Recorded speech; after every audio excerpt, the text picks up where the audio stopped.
ਪੰਜਾਬੀ ਦੁਨੀਆ ਪ੍ਰੋਗਰਾਮ ਅਸੀਂ ਲੈ ਕੇ ਤੁਹਾਡੀ ਸੇਵਾ 'ਚ ਹੋ ਗਏ ਹਾਜ਼ਰ। ਥੋੜ੍ਹੀ ਜਿਹੀ ਡਿਲੇ ਉਹਦੇ ਲਈ ਅਸੀਂ ਤੁਹਾਡੇ ਕੋਲੋਂ ਮੰਗਦੇ ਹਾਂ ਜੀ ਮਾफ़ੀ। ਪ੍ਰੋਗਰਾਮ ਦੇ ਵਿੱਚ ਮੈਂ ਹਰਜੀਤ ਗਿੱਲ ਟੋਰਾਂਟੋ ਤੋਂ ਤੇ ਸਟੂਡੀਓ ਚੰਡੀਗੜ੍ਹ ਤੋਂ ਮੇਰੇ ਨਾਲ ਜੁੜੇ ਨੇ ਸੁਸ਼ੀਲ ਦਸਾਂਝ ਜੀ ਹਰ ਰੋਜ਼ ਦੀ ਤਰ੍ਹਾਂ। ਔਰ ਪ੍ਰੋਗਰਾਮ ਅਸੀਂ ਲੈ ਕੇ ਆਏ ਹਾਂ ਜੀ ਪ੍ਰਾਈਮ ਟਾਈਮ, ਤੇ ਇਹਦੇ ਵਿੱਚ ਅਸੀਂ ਕੁਝ ਸਮਾਂ ਤੁਹਾਡੇ ਨਾਲ ਬਿਤਾਵਾਂਗੇ, ਕੁਝ ਗੱਲਾਂ ਬਾਤਾਂ ਭਾਰਤ ਦੀਆਂ ਖਬਰਾਂ 'ਤੇ ਕਰਾਂਗੇ, ਸੁਸ਼ੀਲ ਹੋਰਾਂ ਕੋਲ ਵਿਸ਼ਲੇਸ਼ਣ ਲਵਾਂਗੇ। ਸੋ ਸਭ ਤੋਂ ਪਹਿਲਾਂ ਦਸਾਂਝ ਸਾਹਿਬ ਤੁਹਾਡਾ ਸਵਾਗਤ ਕਰ ਲਈਏ ਜੀ ਪ੍ਰੋਗਰਾਮ 'ਚ। बहुत शुक्रिया हरजीत गिल जी ते टीवी पंजाबी दुनिया के सारे दर्शकों का भी बहुत बहुत स्वागत है जी। चंडीगढ़ स्टूडियो तो माफी चाहांगे, कुछ टैक्नीकल प्रॉब्लम्स सीगियां, कल भी इदां ही कुछ प्रॉब्लम सी, अज भी है, पर हुण थोड़ा ठीक है। सो करते हैं तुहाडे नाल गलबात दा सिलसिला शुरू जी। हरजीत गिल जी ਸਭ ਤੋਂ ਪਹਿਲਾਂ ਤਾਂ ਖਬਰ ਇੱਕ ਵਾਰੀ ਫੇਰ ਕੋਵਿਡ ਵੱਲ ਧਿਆਨ ਜਾ ਰਿਹਾ ਕਿ ਭਾਰਤ ਤੋਂ ਅਜੇ ਫਲਾਈਟ ਸ਼ੁਰੂ ਨਹੀਂ ਹੋਈਆਂ। ਬਹੁਤ ਲੋਕੀ ਪਰੇਸ਼ਾਨ ਨੇ, ਬੱਚੇ ਆ ਰਹੇ ਨੇ ਇੱਥੇ। ਔਰ ਕੱਲ੍ਹ ਹੀ ਇੱਕ ਬੱਚਾ ਵੈਸੇ ਵੀ ਸਾਡੇ ਵੀ ਨੋਨ ਪਹੁੰਚਿਆ ਇੱਥੇ, ਬੜੀ 72 ਘੰਟੇ ਦੀ ਜਰਨੀ ਕਰਕੇ ਕਈ ਮੁਲਕਾਂ 'ਚੋਂ ਘੁੰਮ ਕੇ ਆਉਂਦਾ ਹੋਇਆ ਵੀ। ਪਰ ਭਾਰਤ ਵਿੱਚ ਫਿਰ ਹਾਲਾਤ ਕਿਤੇ ਨਾ ਕਿਤੇ ਵਿਗੜਦੇ ਦਿਖ ਰਹੇ ਆ। ਖਬਰਾਂ ਆਉਣੀਆਂ ਸ਼ੁਰੂ ਹੋ ਗਈਆਂ ਕਿ ਕੇਰਲਾ 'ਚ ਕਾਫੀ ਕੇਸ ਹੋ ਗਏ ਆ, ਔਰ ਤੁਸੀਂ ਵੀ ਖਬਰ ਦਿੱਤੀ ਆ ਕਿ ਜਿਹੜੇ ਕੁਝ ਵੱਧ ਰਹੇ ਆ ਕੋਵਿਡ ਦੇ ਕੇਸ, ਇਹਨੂੰ ਲੈ ਕੇ ਚਿੰਤਾ ਆ। ਔਰ ਬਾਹਰ ਦੂਜੇ ਮੁਲਕ ਜਿਹੜੇ ਆ ਉਹ ਹੁਣ ਬਿਲਕੁਲ ਨਹੀਂ ਚਾਹੁੰਦੇ ਕਿ ਦੁਬਾਰਾ ਉਸ ਤਰ੍ਹਾਂ ਦੇ ਹਾਲਾਤ ਬਣ ਸਕਣ। ਇਸ ਕਰਕੇ ਹਰ ਇੱਕ ਕੰਟਰੀ ਇਤਿਹਾਤ ਵਰਤ ਰਿਹਾ, ਮਤਲਬ ਕਾਫੀ ਜ਼ਿਆਦਾ ਆਪਣੇ ਆਪ ਨੂੰ ਬਚਾ ਕੇ ਰੱਖਣ ਦੀ ਕੋਸ਼ਿਸ਼ ਕਰ ਰਿਹਾ। ਸੋ ਭਾਰਤ ਵਿੱਚ ਫਿਰ ਇਸ ਤਰ੍ਹਾਂ ਦਾ ਸ਼ੁਰੂ ਹੋ ਗਿਆ, ਤੇ ਇਹਦੇ ਲਈ ਕੀ ਕੋਈ ਪੇਸ਼ਬੰਦੀ ਹੈ ਸਰਕਾਰ ਦੀ? ਲੋਕ ਇਹ ਤੋਂ ਅਵੇਅਰ ਨੇ ਕਿ ਅਗਰ ਚੌਥੀ ਵੇਵ ਆਉਂਦੀ ਆ ਤੇ ਹਾਲਾਤ ਫਿਰ ਖਤਰਨਾਕ ਹੋ ਸਕਦੇ ਆ? देखो जिहड़े हुण ताज़ा जिहड़ियां जानकारियां आ रही जां जिहड़ियां खबरां ने, ਉਹਦੇ ਚ ਸਪੈਸ਼ਲੀ ਕੇਰਲਾ ਤੋਂ ਜਿਹੜੀਆਂ ਖਬਰਾਂ ਆ ਰਹੀਆਂ ਨੇ ਉਹ ਕਾਫੀ ਭੈਭੀਤ ਕਰਨ ਵਾਲੀਆਂ। ਨੀਅਰ ਅਬਾਊਟ 44,000 ਨਵੇਂ ਕੇਸ ਆਏ ਨੇ ਇੱਕੋ ਦਿਨ ਦੇ ਵਿੱਚ, ਤੇ ਇਹ ਲਗਭਗ 25 ਦਿਨਾਂ ਬਾਅਦ ਇੰਨੇ ਜ਼ਿਆਦਾ ਕੇਸ ਆਏ ਨੇ। ਤੇ ਇਹਦੇ ਵਿੱਚੋਂ ਅੱਧੇ ਕੇਸ ਜਿਹੜੇ ਆ ਉਹ ਕੇਰਲਾ ਤੋਂ ਨੇ, 22,000 ਦੇ ਨੇੜੇ ਤੇੜੇ। ਤੇ ਕੇਰਲਾ ਚ ਤੀਜਾ ਦਿਨ ਲਗਾਤਾਰ ਜਦੋਂ 22,000 ਦੇ ਨੇੜੇ ਤੇੜੇ ਕੇਸ ਆ ਰਹੇ ਨੇ ਜਾਂ ਉਸ ਤੋਂ ਜ਼ਿਆਦਾ ਆ ਰਹੇ ਨੇ। ਤੇ ਇਨ ਬਿਟਵੀਨ 24 ਆਵਰਸ ਦੇ ਵਿੱਚ 549 ਦੇ ਕਰੀਬ ਜਾਨਾਂ ਵੀ ਗਈਆਂ। ਸੋ ਇਸ ਕਰਕੇ ਲੱਗਦਾ ਹੈ ਕਿ ਇੱਕ ਵਾਰ ਫੇਰ ਤੋਂ ਹੱਲਾ ਜਿਹੜਾ ਆ ਕਰੋਨਾ ਵਾਇਰਸ ਦਾ ਉਹ ਸ਼ੁਰੂ ਹੋ ਗਿਆ ਲੱਗਦਾ ਹੈ। ਇਹਨੂੰ ਥਰਡ ਵੇਵ ਤਾਂ ਨਹੀਂ ਕਿਹਾ ਜਾ ਸਕਦਾ, ਨਾ ਹੀ ਐਕਸਪਰਟ ਕਹਿ ਰਹੇ ਨੇ ਥਰਡ ਵੇਵ ਹੈ, ਹਾਲੇ ਸੈਕੰਡ ਵੇਵ ਹੀ ਹੈ। ਪਰ ਸੈਕੰਡ ਵੇਵ ਜਾਂਦੀ ਜਾਂਦੀ ਵੀ ਇੱਕ ਵਾਰ ਫੇਰ ਤੋਂ ਨਵੀਆਂ ਮੁਸ਼ਕਲਾਂ ਜਿਹੜੀਆਂ ਖੜੀ ਕਰਦੀ ਦਿਖਾਈ ਦੇ ਰਹੀ ਹੈ। ਪਰ ਸਪੈਸ਼ਲੀ ਇਹਦੇ ਚ ਜਿਹੜੀਆਂ ਸਟੇਟਸ ਹੈਗੀਆਂ ਉਹ ਕੇਰਲਾ ਤੇ ਤਾਮਿਲਨਾਡੂ, ਆਂਧਰਾ ਪ੍ਰਦੇਸ਼, ਇਹਨਾਂ ਸੂਬਿਆਂ ਬਾਰੇ ਬਹੁਤੀ ਖਬਰ ਆ ਰਹੀ ਹੈ। ਬਾਕੀ ਸੂਬਿਆਂ ਤੋਂ ਏਦਾਂ ਦੀ ਖਬਰ ਕੋਈ ਬਹੁਤੀ ਨਹੀਂ ਹੈ, ਤੇ ਇਸ ਕਰਕੇ ਚਿੰਤਾ ਹੈ। ਦੂਜੀ ਗੱਲ ਜਿਹੜੀ ਆ, ਤੁਸੀਂ ਅਵੇਅਰਨੈਸ ਦੀ ਗੱਲ ਕੀਤੀ ਹੈ, ਤਾਂ ਲੋਕਾਂ ਦੇ ਵਿੱਚ ਉਦਾਂ ਤਾਂ ਹੈ ਕਿ 1.25 ਸਾਲ ਤੋਂ ਲਗਭਗ 1.5 ਸਾਲ ਹੀ ਹੋ ਚੱਲਾ ਵੀ ਕਰੋਨਾ ਕਰਕੇ ਇੱਕ ਡਰ ਜਿਹੜਾ ਹੈ। ਪਰ ਉਹ ਡਰ ਜਿਹੜਾ ਹੁਣ ਹੌਲੀ ਹੌਲੀ ਘਟ ਗਿਆ ਲੱਗਦਾ ਹੈ, ਜਿੱਦਾਂ ਲੋਕ ਯੂਜ਼ ਟੂ ਹੋ ਗਏ ਹੁੰਦੇ ਆ। ਏਦਾਂ ਲੱਗਦਾ ਹੈ ਵੀ ਇੱਕ ਪਾਸੇ ਸਰਕਾਰ ਜਿਹੜੀ ਹੈ ਉਹ ਬੇਪਰਵਾਹ ਆ ਤੇ ਲੋਕ ਵੀ ਲਾਪਰਵਾਹ ਆ। ਮਤਲਬ ਲੋਕ ਲਾਪਰਵਾਹ ਤੇ ਸਰਕਾਰ ਬੇਪਰਵਾਹ। ਸਰਕਾਰ ਵੱਲੋਂ ਵੀ ਕੋਈ ਏਦਾਂ ਦੀ ਕੋਈ ਬਹੁਤੀ ਮਤਲਬ ਯੋਜਨਾਬੰਦੀ ਨਹੀਂ ਕੀਤੀ ਜਾ ਰਹੀ ਕਿ ਉਹ ਇਸ ਸੈਕੰਡ ਵੇਵ ਜਾਂਦੇ ਜਾਂਦੇ ਤੇ ਵੀ ਜਿਹੜਾ ਇੱਕਦਮ ਫੇਰ ਤੋਂ ਸੰਕਟ ਜਿਹਾ ਬਣਦਾ ਦਿਖਾਈ ਦੇ ਰਿਹਾ ਤੇ ਉਹਦੇ ਤੇ ਕੋਈ ਸਰਕਾਰ ਕੁਝ ਏਦਾਂ ਦਾ ਕੰਮ ਕਰ ਰਹੀ ਹੋਵੇ ਵੀ ਜਿਹ ਤੋਂ ਲੱਗੇ ਵੀ ਸਰਕਾਰ ਦੀ ਇਹ ਕੋਸ਼ਿਸ਼ ਹੈ ਵੀ ਇਹਦੇ ਚ ਲੋਕਾਂ ਨੂੰ ਕਿੱਦਾਂ ਬਚਾਉਣਾ। ਤੇ ਲੋਕ ਵੀ ਇਹ ਚ ਲਾਪਰਵਾਹ ਦਿਖਾਈ ਦੇ ਰਿਹਾ ਕਿਸੇ ਕਿਸਮ ਦੀ ਵੀ। ਮਤਲਬ ਘੱਟੋ ਘੱਟ ਮੈਨੂੰ ਬਾਕੀ ਦੇਸ਼ ਦਾ ਤਾਂ ਪਤਾ ਨਹੀਂ, ਜੋ ਅਸੀਂ ਦੇਖਦੇ ਹਾਂ ਇੱਥੇ ਚੰਡੀਗੜ੍ਹ ਦੇ ਵਿੱਚ ਜਾਂ ਮੋਹਾਲੀ ਦੇ ਵਿੱਚ, ਵੀ ਲੋਕ ਸੱਚਮੁੱਚ ਲਾਪਰਵਾਹ ਜਿਹੇ ਲੱਗਦੇ ਆ। ਉਹਨਾਂ ਨੂੰ ਕੋਈ ਬਹੁਤਾ ਫਿਕਰ ਫਾਕਰ ਹੈ ਨਹੀਂ ਵੀ ਹਾਂ ਵੀ ਇਹ ਜਿਹੜੀ ਕਰੋਨਾ ਵਾਇਰਸ ਦੀ ਸੈਕੰਡ ਵੇਵ ਹੈ ਜੇ ਵਾਪਸ ਆ ਰਹੀ ਹੈ ਤੇ ਇਹਦਾ ਮੁਕਾਬਲਾ ਕਿਵੇਂ ਕਰਨਾ। ਨਾ ਇੱਥੇ ਦਾ ਐਡਮਿਨਿਸਟ੍ਰੇਸ਼ਨ ਜਿਹੜਾ ਕੋਈ ਬਹੁਤ ਜ਼ਿਆਦਾ ਕਿਸੇ ਕਿਸਮ ਦੀ ਸਖਤੀ ਵਾਲੀ ਕੋਈ ਬਹੁਤੀ ਗੱਲ ਨਹੀਂ ਹੈ। ਖਾਸ ਤੌਰ ਦੇ ਉੱਤੇ ਮਾਸਕ ਵਗੈਰਾ ਦੀ ਕੋਈ ਬਹੁਤੀ ਪਰਵਾਹ ਨਹੀਂ ਇੱਥੇ ਕਰ ਰਿਹਾ। ਤੇ ਆਮ ਜਿਹਾ ਜੀਵਨ ਲੱਗਦਾ, ਚੰਗਾ ਵੀ ਲੱਗਦਾ ਵੈਸੇ ਆਮ ਜਿਹਾ ਜੀਵਨ, ਵੀ ਕਿਸੇ ਕਿਸਮ ਦਾ ਡਰ ਭੈ ਹੋਣਾ ਨਹੀਂ ਚਾਹੀਦਾ। ਤੇ ਕਿਉਂਕਿ ਜਿਹੜਾ ਡਰ ਆ ਉਹੀ ਬਹੁਤ ਵਾਰੀ ਕਈ ਮੁਸ਼ਕਲਾਂ ਦਾ ਕਾਰਨ ਬਣ ਜਾਂਦਾ। ਪਰ ਪ੍ਰੀਕਾਸ਼ਨ ਜਿਹੜਾ ਇੰਪੋਰਟੈਂਟ ਵੀ ਹੁੰਦਾ, ਕਿਉਂਕਿ ਵਾਇਰਸ ਤਾਂ ਵਾਇਰਸ ਹੈ, ਭਾਵੇਂ ਇਸ ਵਾਇਰਸ ਦੇ ਪਿੱਛੇ ਕੀ ਹੋਰ ਚੀਜ਼ਾਂ ਨੇ, ਉਹਦੇ ਤੇ ਅਸੀਂ ਅਕਸਰ ਗੱਲ ਕੀਤੀ ਹੈ, ਉਹ ਗੱਲਾਂ ਅਸੀਂ ਨਹੀਂ ਹੁਣ ਕਰ ਰਹੇ। ਪਰ ਇੱਥੇ ਮੈਂ ਜਿਹੜਾ ਇੱਕ ਵਾਕ ਵਰਤਿਆ ਇਹ ਆ ਵੀ ਸਰਕਾਰ ਜਿਹੜੀ ਹੈ ਉਹ ਬੇਪਰਵਾਹ ਆ ਤੇ ਲੋਕ ਵੀ ਲਾਪਰਵਾਹ ਦਿਖਾਈ ਦੇ ਰਹੇ ਆ, ਜਿਹਦੇ ਕਰਕੇ ਖਤਰਾ ਬਰਕਰਾਰ ਹੈ ਜੀ। ਭਾਰਤ ਨੂੰ ਜਿਹੜੇ ਦਰਪੇਸ਼ ਮੁੱਦੇ ਨੇ, ਬਹੁਤ ਸਾਰੇ ਮੁੱਦੇ ਨੇ, ਜਿਨ੍ਹਾਂ 'ਚੋਂ ਇਸ ਵੇਲੇ ਕਿਸਾਨਾਂ ਦਾ ਮੁੱਦਾ ਜਿਹੜਾ ਉਹ ਸਭ ਤੋਂ ਫਰੰਟ ਲਾਈਨ ਤੇ ਆ। ਉਸ ਤੋਂ ਬਾਅਦ ਹੁਣ ਮੌਜੂਦਾ ਸੈਸ਼ਨ ਦੇ ਦੌਰਾਨ ਇੱਕ ਮੁੱਦਾ ਹੋਰ ਜਿਹਨੇ ਬੜਾ ਜ਼ੋਰ ਫੜਿਆ, ਉਹ ਹੈ ਸੀ ਜਸੂਸੀ ਦਾ ਮੁੱਦਾ, ਜਿਹਦੇ ਵਿੱਚ ਬਹੁਤ ਸਾਰੇ ਲੋਕਾਂ ਦਾ ਨਾਂ ਆ ਰਿਹਾ। ਤੇ ਸਰਕਾਰ ਜਿਹੜੀ ਆ ਇੰਨਾ ਕੁਝ ਹੋਣ ਦੇ ਬਾਵਜੂਦ ਵੀ ਇਹ ਮੰਨਣ ਲਈ ਤਿਆਰ ਨਹੀਂ। ਉਹ ਕਹਿੰਦੇ ਜਸੂਸੀ ਦਾ ਮੁੱਦਾ ਤੇ ਕੋਈ ਮੁੱਦਾ ਹੀ ਨਹੀਂ ਹੈ। ਜਦੋਂ ਦੁਨੀਆ ਹਿੱਲੀ ਪਈ ਆ, ਬਹੁਤ ਮੁਲਕਾਂ ਨੇ ਤੇ ਇਨਕੁਆਇਰੀ ਕਰਨੀ ਸ਼ੁਰੂ ਕਰ ਦਿੱਤੀ ਆ। ਦੂਜੇ ਪਾਸੇ ਕਿਸਾਨਾਂ ਦੇ ਅੰਦੋਲਨ ਪ੍ਰਤੀ ਜਿੱਦਾਂ ਸਰਕਾਰ ਬੇਮੁਖ ਹੈ, ਤੇ ਇੱਥੋਂ ਤੱਕ ਕਹਿ ਰਹੇ ਨੇ ਕਿ ਸਾਨੂੰ ਇਹ ਨਹੀਂ ਪਤਾ ਕਿ ਕਿੰਨੇ ਕਿਸਾਨ ਉੱਥੇ ਮਰ ਗਏ ਨੇ। ਤੇ ਹੁਣ ਵਿਰੋਧੀ ਪਾਰਟੀਆਂ ਕਾਫੀ ਜ਼ੋਰ ਨਾਲ ਇਹ ਮੰਗ ਉਠਾ ਰਹੀਆਂ ਨੇ ਕਿ ਇੱਕ ਜੁਆਇੰਟ ਪਾਰਲੀਮੈਂਟਰੀ ਕਮੇਟੀ ਬਣਾਈ ਜਾਵੇ, ਜਿਹਦੇ ਵਿੱਚ ਇਸ ਚੀਜ਼ ਦੀ ਇਨਕੁਆਇਰੀ ਹੋਵੇ ਕਿ ਕਿੰਨੇ ਕਿਸਾਨ ਮਰੇ, ਕਿਹੜੀਆਂ ਹਾਲਾਤਾਂ 'ਚ ਮਰੇ ਤੇ ਕਿਉਂ ਮਰੇ ਆ, ਕਿਉਂਕਿ ਸਰਕਾਰ ਨੂੰ ਪਤਾ ਲੱਗ ਸਕੇ ਕਿ ਵਾਕਿਆ ਹੀ ਕਿਸਾਨ ਜਿਹੜੇ ਆ ਉਹ ਸੰਘਰਸ਼ ਕਰਦੇ ਹੋਏ ਸ਼ਹੀਦ ਹੋ ਰਹੇ ਆ। ਔਰ ਸਰਕਾਰ ਜਿਹੜੀ ਆ ਇੰਨੀ ਬੇਪਰਵਾਹ ਤੇ ਮਤਲਬ ਇਹਨਾਂ ਚੀਜ਼ਾਂ ਤੋਂ ਬੇਲਾਗ ਲੱਗਦੀ ਆ ਕਿ ਉਹਨੂੰ ਕੋਈ ਫਰਕ ਹੀ ਨਹੀਂ ਪੈ ਰਿਹਾ। ਦੇਖੋ, ਜੇਪੀਸੀ ਦੀ ਜਿਹੜੀ ਮੰਗ ਹੈ ਨਾ ਜੀ, ਚਲੋ ਰੂਟੀਨ ਦੇ ਵਿੱਚ ਇਦਾਂ ਦੀ ਮੰਗ ਹੁੰਦੀ ਹੈ, ਜੁਆਇੰਟ ਪਾਰਲੀਮੈਂਟਰੀ ਕਮੇਟੀ ਬਣਾਉਣੀ ਹੈ, ਜੇਪੀਸੀ ਬਣਾਉਣੀ ਹੈ, ਪਰ ਇਹ ਵੀ ਤਾਂ ਕੋਈ ਮਸਲੇ ਦਾ ਬਹੁਤਾ ਹੱਲ ਨਹੀਂ। ਇਹ ਇੱਕ ਐਕਸਰਸਾਈਜ਼ ਹੀ ਹੁੰਦੀ ਹੈ। ਸਰਕਾਰ ਨੂੰ ਕੀ ਨਹੀਂ ਪਤਾ? ਵੈਸੇ ਸਰਕਾਰ ਨੂੰ ਸਾਰੀਆਂ ਚੀਜ਼ਾਂ ਦਾ ਪਤਾ ਹੁੰਦਾ ਹੈ। ਜੇ ਸਰਕਾਰ ਜਿਹੜੀ ਹੈ ਕਿਸੇ ਵੀ ਵਿਅਕਤੀ ਦੀ ਕਿਸੇ ਵੇਲੇ ਵੀ ਕੋਈ ਵੀ ਜਸੂਸੀ ਕਰਾ ਸਕਦੀ ਹੈ, ਤੇ ਸਰਕਾਰ ਨੂੰ ਕਿਹੜੀ ਗੱਲ ਦਾ ਇਲਮ ਨਹੀਂ ਹੈ? ਚਾਹੇ ਉਹ ਕਿਸਾਨਾਂ ਦੀ ਡੈਥਸ ਦਾ ਮਾਮਲਾ ਹੋਵੇ, ਕਿੰਨੇ ਕਿਸਾਨ ਜਿਹੜੇ ਆ ਇਸ ਸੰਘਰਸ਼ ਦੇ ਦੌਰਾਨ ਜਿਹੜੇ ਆ ਫੌਤ ਹੋ ਗਏ, ਹਰ ਚੀਜ਼ ਦੀ ਜਾਣਕਾਰੀ ਸਰਕਾਰ ਕੋਲ ਹੈ। ਸਰਕਾਰ ਭਾਰਤ ਦੇ ਹਰ ਨਾਗਰਿਕ ਦੀ ਜਾਸੂਸੀ ਕਰਾਉਣ ਤੱਕ ਜਾ ਰਹੀ ਹੈ, ਸਪੈਸ਼ਲੀ ਉਹਨਾਂ ਲੋਕਾਂ ਦੀ ਜਿਹੜੇ ਲੋਕ ਕੋਈ ਵੀ ਇਸ ਸਰਕਾਰ ਨੂੰ ਸਵਾਲ ਕਰਦੇ ਨੇ ਜਾਂ ਸਰਕਾਰ ਦੀ ਕਾਰਗੁਜ਼ਾਰੀ ਦੇ ਉੱਤੇ ਕੋਈ ਨੁਕਤਾਚੀਨੀ ਕਰਦੇ ਨੇ।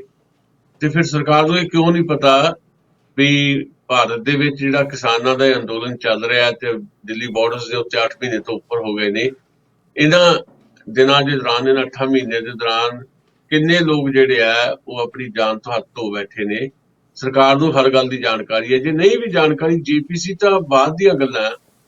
ਇੱਕ ਈਮੇਲ ਦੀ ਜ਼ਰੂਰਤ ਹੈ, ਪੰਜਾਬ ਗਵਰਨਮੈਂਟ ਨੂੰ ਇੱਕ ਈਮੇਲ ਕੀਤੀ ਜਾ ਸਕਦੀ ਹੈ, ਜਾਂ ਕਿਸਾਨ ਜਥੇਬੰਦੀਆਂ ਨਾਲ ਡਾਇਲੋਗ ਤੁਸੀਂ ਕਰੋ ਨਾ ਕਰੋ, ਪਰ ਕਿਸਾਨ ਜਥੇਬੰਦੀਆਂ ਨਾਲ ਇਹ ਤਾਂ ਗੱਲ ਕੀਤੀ ਜਾ ਸਕਦੀ ਹੈ ਵੀ ਤੁਸੀਂ ਦੱਸੋ ਵੀ ਕਿੰਨੇ ਜਿਹੜੇ ਤੁਹਾਡੇ ਕਿਸਾਨ ਆ ਇਸ ਸੰਘਰਸ਼ ਦੇ ਦੌਰਾਨ ਉਹ ਉਹਨਾਂ ਦੀ ਜਾਨ ਜਾ ਚੁੱਕੀ ਹੈ। ਤੇ ਇਹ ਕੋਈ ਐਡਾ ਵੱਡਾ ਕੰਮ ਨਹੀਂ ਹੈ। ਇਹ ਤਾਂ ਹਰ ਚੀਜ਼ ਬਾਰੇ ਜਾਣਕਾਰੀ ਲਈ ਜਾ ਸਕਦੀ ਹੈ ਜੇ ਸਰਕਾਰ ਦੀ ਇੱਛਾ ਹੋਵੇ। ਅਸਲ 'ਚ ਸਰਕਾਰ ਦੀ ਇੱਛਾ ਨਹੀਂ ਹੈ, ਪਰ ਇਹ ਜ਼ਰੂਰ ਹੈ ਕਿ ਵਿਰੋਧੀ ਪਾਰਟੀਆਂ ਤਾਂ ਫਿਰ ਉਹਨਾਂ ਦੇ ਕੋਲ ਤਾਂ ਇੱਕੋ ਤਰੀਕਾ ਹੁੰਦਾ ਲੜਨ ਦਾ, ਜਾਂ ਤਾਂ ਪਾਰਲੀਮੈਂਟ ਦੇ ਵਿੱਚ ਰੌਲਾ ਪਾਉਣਗੀਆਂ ਜਾਂ ਬਿਆਨਬਾਜ਼ੀ ਕਰਨਗੀਆਂ, ਤੇ ਜਾਂ ਫਿਰ ਏਦਾਂ ਜੇਪੀਸੀ ਦੀ ਮੰਗ ਕਰ ਲੈਣਗੀਆਂ। ਸੋ ਜੁਆਇੰਟ ਪਾਰਲੀਮੈਂਟਰੀ ਕਮੇਟੀ ਵੀ ਬਣਾ ਲਈ ਜਾਏ, ਇੱਕ ਐਕਸਰਸਾਈਜ਼ ਇਹ ਵੀ ਕਰਦੀ ਜਾਏ, ਇਹਦੇ 'ਚ ਵੀ ਕੀ ਜਾਂਦਾ। ਤੇ ਜੁਆਇੰਟ ਪਾਰਲੀਮੈਂਟਰੀ ਕਮੇਟੀ ਬਣਾਉਣੀ ਜਾਂ ਕੁਝ ਹੋਰ ਕਮੇਟੀਆਂ ਬਣਾਉਣੀਆਂ, ਇਹ ਰੂਟੀਨ ਦੀਆਂ ਕਾਰਵਾਈਆਂ ਨੇ। ਇਹ ਅਸਲ ਦੇ ਵਿੱਚ ਮੈਂ ਤਾਂ ਇਹਨਾਂ ਕਮੇਟੀਆਂ ਬਾਰੇ ਏਦਾਂ ਸਮਝਦਾ ਹੁੰਦਾ ਕਿ ਅਸਲ ਦੇ ਵਿੱਚ ਜਿਹੜੇ ਮਸਲੇ ਨੇ, ਉਹਨਾਂ ਮਸਲਿਆਂ ਨੂੰ ਲਮਕਾਉਣ ਵਾਲੀਆਂ ਜਿਹੜੀਆਂ ਚੀਜ਼ਾਂ ਹੁੰਦੀਆਂ, ਜੇ ਕੰਮ ਕਰਨਾ ਹੋਵੇ ਕਿਸੇ ਵੀ ਚੀਜ਼ ਦੇ ਉੱਤੇ, ਕਿਸੇ ਵੀ ਮੁੱਦੇ ਦੇ ਉੱਤੇ, ਜਾਂ ਕਿਸੇ ਵੀ ਸਮੱਸਿਆ ਨੂੰ ਹੱਲ ਕਰਨਾ ਹੋਵੇ, ਤਾਂ ਇਹਦੇ ਤੇ ਸਪੈਸ਼ਲੀ ਤਰੱਦਦ ਕਰਨਾ ਜ਼ਰੂਰੀ ਹੁੰਦਾ। ਸਰਕਾਰ ਜੇ ਤਰੱਦਦ ਕਰੇ ਤਾਂ ਕਿਸੇ ਜੇਪੀਸੀ ਦੀ ਲੋੜ ਨਹੀਂ ਹੈਗੀ, ਕਿਸੇ ਹੋਰ ਚੀਜ਼ ਦੀ ਲੋੜ ਨਹੀਂ ਹੈਗੀ।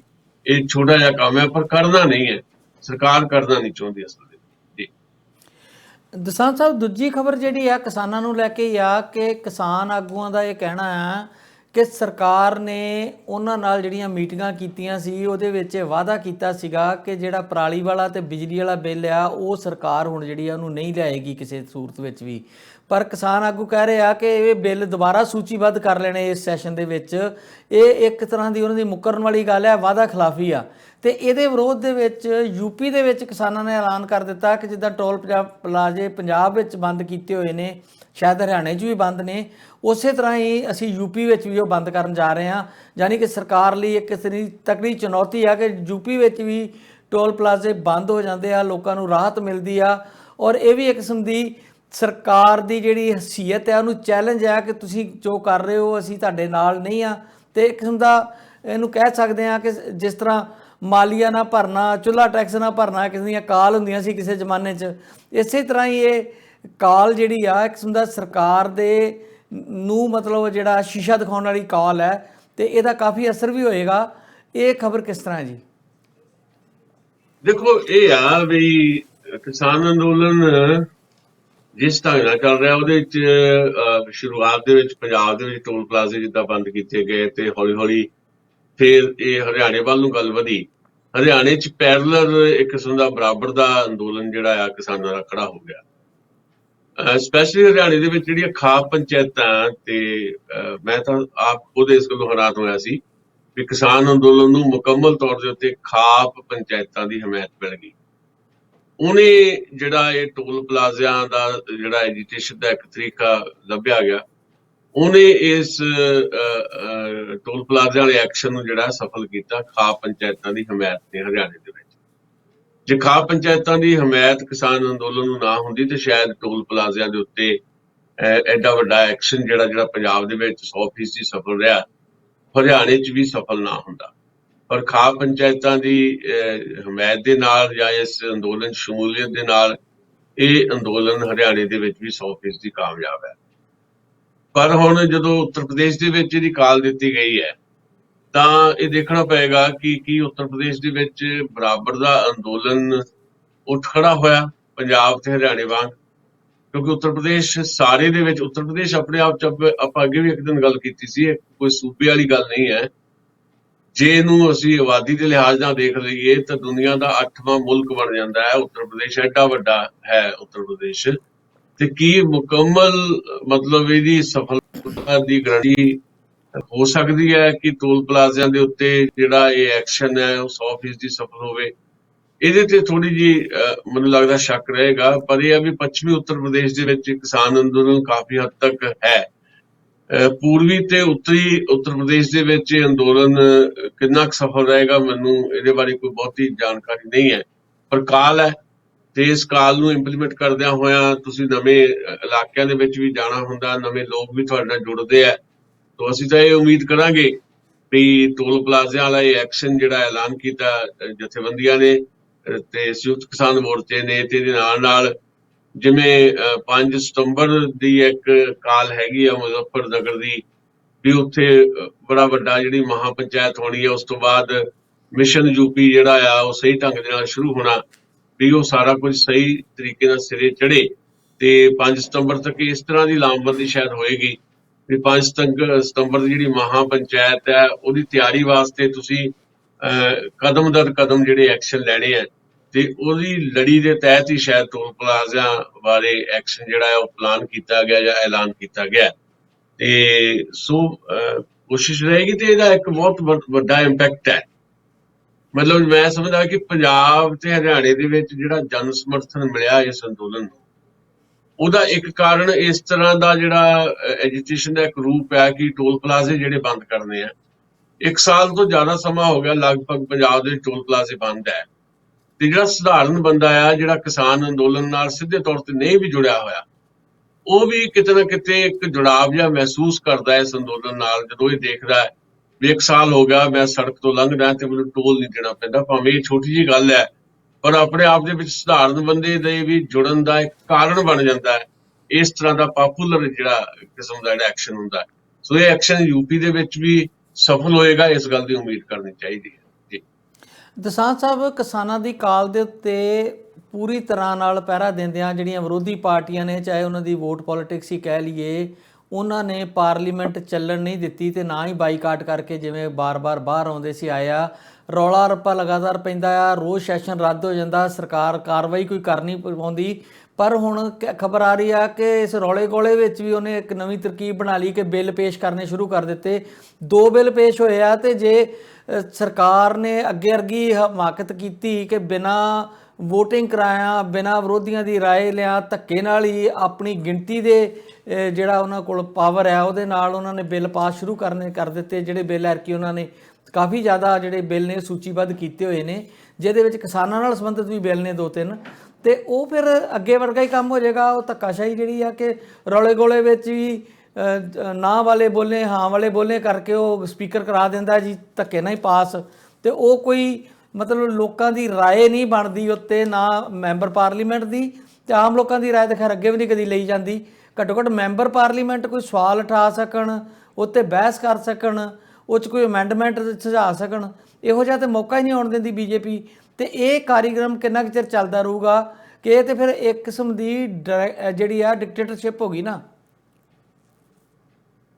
ਦੇਖੋ, ਤੁਸੀਂ ਪਿਛਲੇ ਸਵਾਲ 'ਚ ਵੀ ਕਿਹਾ ਸੀ, ਇਹ ਗੱਲ ਕੀਤੀ ਸੀ, ਸਪੈਸ਼ਲੀ ਜਿਹੜੇ ਕਿਸਾਨ ਜਿਹੜੀਆਂ ਮੰਗਾਂ ਨੇ ਕਿਸਾਨਾਂ ਦੀਆਂ, ਉਹਦੇ 'ਚ ਜਿਹੜੇ ਦੋ ਬਹੁਤ ਮਹੱਤਵਪੂਰਨ ਗੱਲਾਂ ਸੀਗੀਆਂ ਜਿਹਦੇ ਤੇ ਡਾਇਲੋਗ ਦੇ ਵਿੱਚ ਵੀ ਲਗਾਤਾਰ ਸਰਕਾਰ ਦੇ ਨਾਲ ਗੱਲਬਾਤ ਹੋਈ। ਜਿਹੜਾ ਬਿਜਲੀ ਸੋਧ ਬਿੱਲ ਹੈ ਤੇ ਦੂਸਰਾ ਜਿਹੜਾ ਪਰਾਲੀ ਵਾਲਾ ਇਸ਼ੂ ਆ, ਤੇ ਉਹਦੇ ਤੇ ਸਰਕਾਰ ਮੰਨ ਚੁੱਕੀ ਸੀ। ਸਰਕਾਰ ਨੇ ਮੰਨਿਆ ਸੀ ਵੀ ਠੀਕ ਹੈ, ਜਦੋਂ ਸਰਕਾਰ ਕਹਿ ਰਹੀ ਸੀ 11 ਮੀਟਿੰਗਾਂ ਜਿਹੜੀਆਂ ਹੋਈਆਂ ਕਿਸਾਨ ਜਥੇਬੰਦੀਆਂ ਨਾਲ, ਵੀ ਤੁਸੀਂ ਜਿੰਨੀਆਂ ਮਰਜ਼ੀ ਸੋਧਾਂ ਕਰਾ ਲਓ ਪਰ ਕਾਨੂੰਨ ਰੱਦ ਕਰਨ ਵਾਲਾ ਜਿਹੜਾ ਲਫ਼ਜ਼ ਹੈ ਉਹ ਵਿੱਚ ਨਾ ਪਾਓ। ਤੇ ਉਦੋਂ ਇਹ ਗੱਲ ਸਰਕਾਰ ਨੇ ਮੰਨੀ ਸੀ ਵੀ ਅਸੀਂ ਜਿਹੜਾ ਬਿਜਲੀ ਸੋਧ ਬਿੱਲ ਹੈ ਤੇ ਪਰਾਲੀ ਵਾਲਾ ਜਿਹੜਾ ਇਸ਼ੂ ਆ, ਇਹਨੂੰ ਅਸੀਂ ਪਾਰਲੀਮੈਂਟ ਨਹੀਂ ਲੈ ਕੇ ਆਵਾਂਗੇ। ਪਰ ਇਹ ਤੁਸੀਂ ਦੇਖ ਲਓ ਵੀ ਕਿੰਨੀ ਝੂਠੀ ਇਹ ਸਰਕਾਰ ਹੈ। ਇੱਕ ਪਾਸੇ ਕਹੀ ਜਾਂਦੀ ਹੈ ਵੀ ਅਸੀਂ ਗੱਲਬਾਤ ਲਈ ਤਿਆਰ ਹੈ ਜੀ, ਕਿਸਾਨ ਘਰਾਂ ਨੂੰ ਚਲ ਜਾਣ, ਅਸੀਂ ਗੱਲਬਾਤ ਕਰਦੇ ਹਾਂ ਤੇ ਕਿਸਾਨਾਂ ਦੇ ਹਿੱਤ ਵਿੱਚ ਅਸੀਂ ਸਾਰਾ ਕੁਝ ਕਰਾਂਗੇ। ਤੇ ਮੰਨ ਕੇ ਗਈ ਆ ਮੀਟਿੰਗ ਦੇ ਵਿੱਚ ਸਰਕਾਰ ਵੀ ਅਸੀਂ ਇਹ ਬਿੱਲ ਨਹੀਂ ਲੈ ਕੇ ਆਵਾਂਗੇ। ਉਹਦੇ ਬਾਵਜੂਦ ਪਿਛਲਾ ਜਿਹੜਾ ਸੈਸ਼ਨ ਸੀ ਉਹਦੇ 'ਚ ਵੀ ਸੂਚੀਬੱਧ ਕੀਤੇ ਗਏ ਇਹ ਬਿੱਲ ਉਦੋਂ ਨਹੀਂ ਪੇਸ਼ ਕੀਤੇ ਜਾ ਸਕੇ। ਹੁਣ ਜਿਹੜੇ 17 ਬਿੱਲ ਪੇਸ਼ ਹੋਣੇ, ਜਿਹਦੇ 'ਚੋਂ 2 ਬਿੱਲ ਤਾਂ ਅੱਜ ਹੀ ਹੋ ਗਏ ਪੇਸ਼, ਤੇ ਉਹਦੇ 'ਚ ਸ਼ਾਮਲ ਹੈ ਜੇ ਸੂਚੀਬੱਧ ਜਿਹੜੇ ਬਿੱਲ ਨੇ 17, ਬਿਜਲੀ ਵਾਲਾ ਵੀ ਤੇ ਪਰਾਲੀ ਵਾਲਾ ਵੀ। ਤੇ ਇਹਦੇ ਤੋਂ ਪਤਾ ਲੱਗ ਜਾਂਦਾ ਹੈ ਵੀ ਸਰਕਾਰ ਕਿੰਨੀ ਬੇਸ਼ਰਮੀ ਤੱਕ ਗਈ ਹੋਈ ਹੈ, ਕਿੰਨੀ ਢੀਠਤਾਈ ਤੱਕ ਗਈ ਹੋਈ ਹੈ। ਤੇ ਦੂਜੀ ਗੱਲ ਇਹ ਆ, ਜਿਹੜੀ ਗੱਲ ਤੁਸੀਂ ਕਹੀ ਹੈ ਬਈ ਠੀਕ ਹੈ, ਪਬਲਿਕ ਵਿਲ ਜਿਹੜੀ ਇੱਕ ਵਿਪ ਜਾਰੀ ਕੀਤੀ ਹੈ ਕਿਸਾਨਾਂ ਨੇ ਵੀ ਤੁਸੀਂ ਬਾਈਕਾਟ ਨਹੀਂ ਕਰਨਾ, ਵਿਰੋਧੀ ਪਾਰਟੀਆਂ ਦੇ ਸੰਸਦ ਮੈਂਬਰਾਂ ਨੇ ਤੁਸੀਂ ਵਾਕਆਊਟ ਨਹੀਂ ਕਰਨਾ, ਤੁਸੀਂ ਗੱਲ ਰੱਖਣੀ ਹੈ। ਤੇ ਉਹ ਗੱਲ ਰੱਖ ਰਹੇ ਨੇ, ਰੌਲਾ ਰੱਪਾ ਵੀ ਪੈ ਰਿਹਾ, ਪਰ ਗੱਲ ਰੱਖਣ ਦੇ ਨਾਲ ਵੀ ਕੋਈ ਸੰਵਾਦ ਦਾ ਇੱਕ ਮਾਹੌਲ ਉੱਥੇ ਨਹੀਂ ਬਣ ਰਿਹਾ, ਕਿਉਂਕਿ ਸਰਕਾਰ ਵੀ ਸੰਵਾਦ ਨਹੀਂ ਕਰਨਾ ਚਾਹੁੰਦੀ। ਭਾਵੇਂ ਨਰਿੰਦਰ ਮੋਦੀ ਹੋਰਾਂ ਨੇ ਇਹ ਗੱਲ ਕਹੀ ਹੈ ਵੀ ਜਿਹੜੀਆਂ ਵਿਰੋਧੀ ਧਿਰਾਂ ਨੇ ਉਹ ਸੰਸਦ ਚੱਲਣਾ ਹੀ ਨਹੀਂ ਦੇਣਾ ਚਾਹੁੰਦੀਆਂ, ਜਾਂ ਉਹ ਗੱਲ ਨਹੀਂ ਕਰਨਾ ਚਾਹੁੰਦੀਆਂ, ਪਰ ਉਹਦਾ ਉਲਟ ਇਹ ਹੈ ਵੀ ਬਾਰ-ਬਾਰ ਕੰਮ ਰੋਕੂ ਮਤੇ ਪੇਸ਼ ਕੀਤੇ ਗਏ ਵੀ ਕਿਸਾਨਾਂ ਦੀ ਇਸ਼ੂ ਤੇ ਗੱਲ ਕਰੋ। ਕੰਮ ਰੋਕੂ ਮਤੇ 6ਵੀਂ ਵਾਰ ਕੰਮ ਰੋਕੂ ਮਤਾ ਭਗਵੰਤ ਮਾਨ ਨੇ ਪੇਸ਼ ਕੀਤਾ, ਬਾਕੀ ਪਾਰਟੀਆਂ ਨੇ ਵੀ ਕੰਮ ਰੋਕੂ ਮਤਾ ਪੇਸ਼ ਕੀਤੇ ਆ, ਪਰ ਸਰਕਾਰ ਨੇ ਕੋਈ ਪ੍ਰਵਾਨ ਨਹੀਂ ਕੀਤਾ। ਸਰਕਾਰ ਨੂੰ ਕਿਹਾ ਗਿਆ ਕਿ ਤੁਸੀਂ ਕਿਸਾਨ ਮੁੱਦਿਆਂ ਤੇ ਗੱਲ ਕਰੋ, ਸਰਕਾਰ ਨਾ ਕਰਦੀ ਹੈ ਪਾਰਲੀਮੈਂਟ ਦੇ ਅੰਦਰ। ਸਰਕਾਰ ਨੂੰ ਕਿਹਾ ਗਿਆ ਕਿ ਤੁਸੀਂ ਪੈਗਾਸਸ ਜਾਸੂਸੀ ਕਾਂਡ ਤੇ ਚਰਚਾ ਕਰੋ, ਸਾਡੇ ਨਾਲ ਸੰਵਾਦ ਰਚਾਓ, ਸਰਕਾਰ ਨਾ ਕਰ ਗਈ, ਨਾ ਹੀ ਕੋਈ ਕਿਸੇ ਕਿਸਮ ਦਾ ਜਾਂਚ ਕਮਿਸ਼ਨ ਬਣਾਇਆ। ਸਰਕਾਰ ਨੂੰ ਕਿਹਾ ਗਿਆ ਕਿ ਕੋਵਿਡ ਦੇ ਮਾਮਲਿਆਂ ਤੇ ਪ੍ਰਬੰਧਨ ਦੇ ਮਾਮਲਿਆਂ 'ਚ ਆਪਾਂ ਫੇਲ ਹੋ ਗਏ ਆ, ਕਿਉਂ ਫੇਲ ਹੋਏ ਇੱਥੇ ਗੱਲ ਕਰੀਏ। ਸਰਕਾਰ ਗੱਲ ਕਰਨ ਨੂੰ ਤਿਆਰ ਨਹੀਂ। ਉਲਟਾ ਨਰਿੰਦਰ ਮੋਦੀ ਇਹ ਕਹਿ ਰਹੇ ਆ ਆਪਣੇ ਸੰਸਦ ਮੈਂਬਰਾਂ ਨੂੰ ਵੀ ਜਾਓ ਆਪ ਆਪਣੇ ਹਲਕਿਆਂ ਦੇ ਵਿੱਚ ਆਪਣੀ ਕਮੇਟੀਆਂ ਬਣਾਓ 2-2 ਮੈਂਬਰੀਆਂ, ਤੇ ਲੋਕਾਂ ਨੂੰ ਇਹ ਦੱਸੋ ਵੀ ਵਿਰੋਧੀ ਧਿਰ ਗੱਲ ਨਹੀਂ ਕਰਦੀ, ਉਹ ਸੰਸਦ ਚੱਲਣ ਨਹੀਂ ਦਿੰਦੀ। ਸੰਸਦ ਖੁਦ ਨਹੀਂ ਜਿਹੜੀ ਸਰਕਾਰ ਚਲਾਉਣਾ ਚਾਹੁੰਦੀ, ਤੇ ਰੌਲੇ ਰੱਪੇ ਦੇ ਵਿੱਚ ਹੀ ਇਦਾਂ ਦੇ ਬਿੱਲ ਉਹ ਪਾਸ ਕਰਾਉਣਾ ਚਾਹੁੰਦੀ ਆ ਬਿਨਾਂ ਕਿਸੇ ਬਹਿਸ ਤੋਂ। ਸੋ ਬਿਨਾਂ ਕਿਸੇ ਬਹਿਸ ਤੋਂ ਇਹ ਸਾਰੇ ਬਿੱਲ ਏਦਾਂ ਪਾਸ ਕਰਾ ਲਏ ਜਾਣੇ ਆ, ਤੇ ਦੋਸ਼ ਵਿਰੋਧੀ ਧਿਰ ਤੇ ਹੈ ਵੀ ਵਿਰੋਧੀ ਧਿਰ ਪਾਰਲੀਮੈਂਟ ਚੱਲਣ ਨਹੀਂ ਦਿੰਦੀ। ਚਾਹੁੰਦੀ ਸਰਕਾਰ ਹੈ ਕਿ ਪਾਰਲੀਮੈਂਟ ਏਦਾਂ ਹੀ ਚੱਲੇ, ਕੋਈ ਚਰਚਾ ਨਾ ਹੋਵੇ, ਤੇ ਚੁੱਪ ਚਪੀਤੇ ਜਿਹੜੇ ਬਿੱਲ ਰੌਲੇ ਰੱਪੇ ਦੇ ਵਿੱਚ ਪੇਸ਼ ਕਰਕੇ ਪਾਸ ਕਰ ਲਏ ਜਾਣ।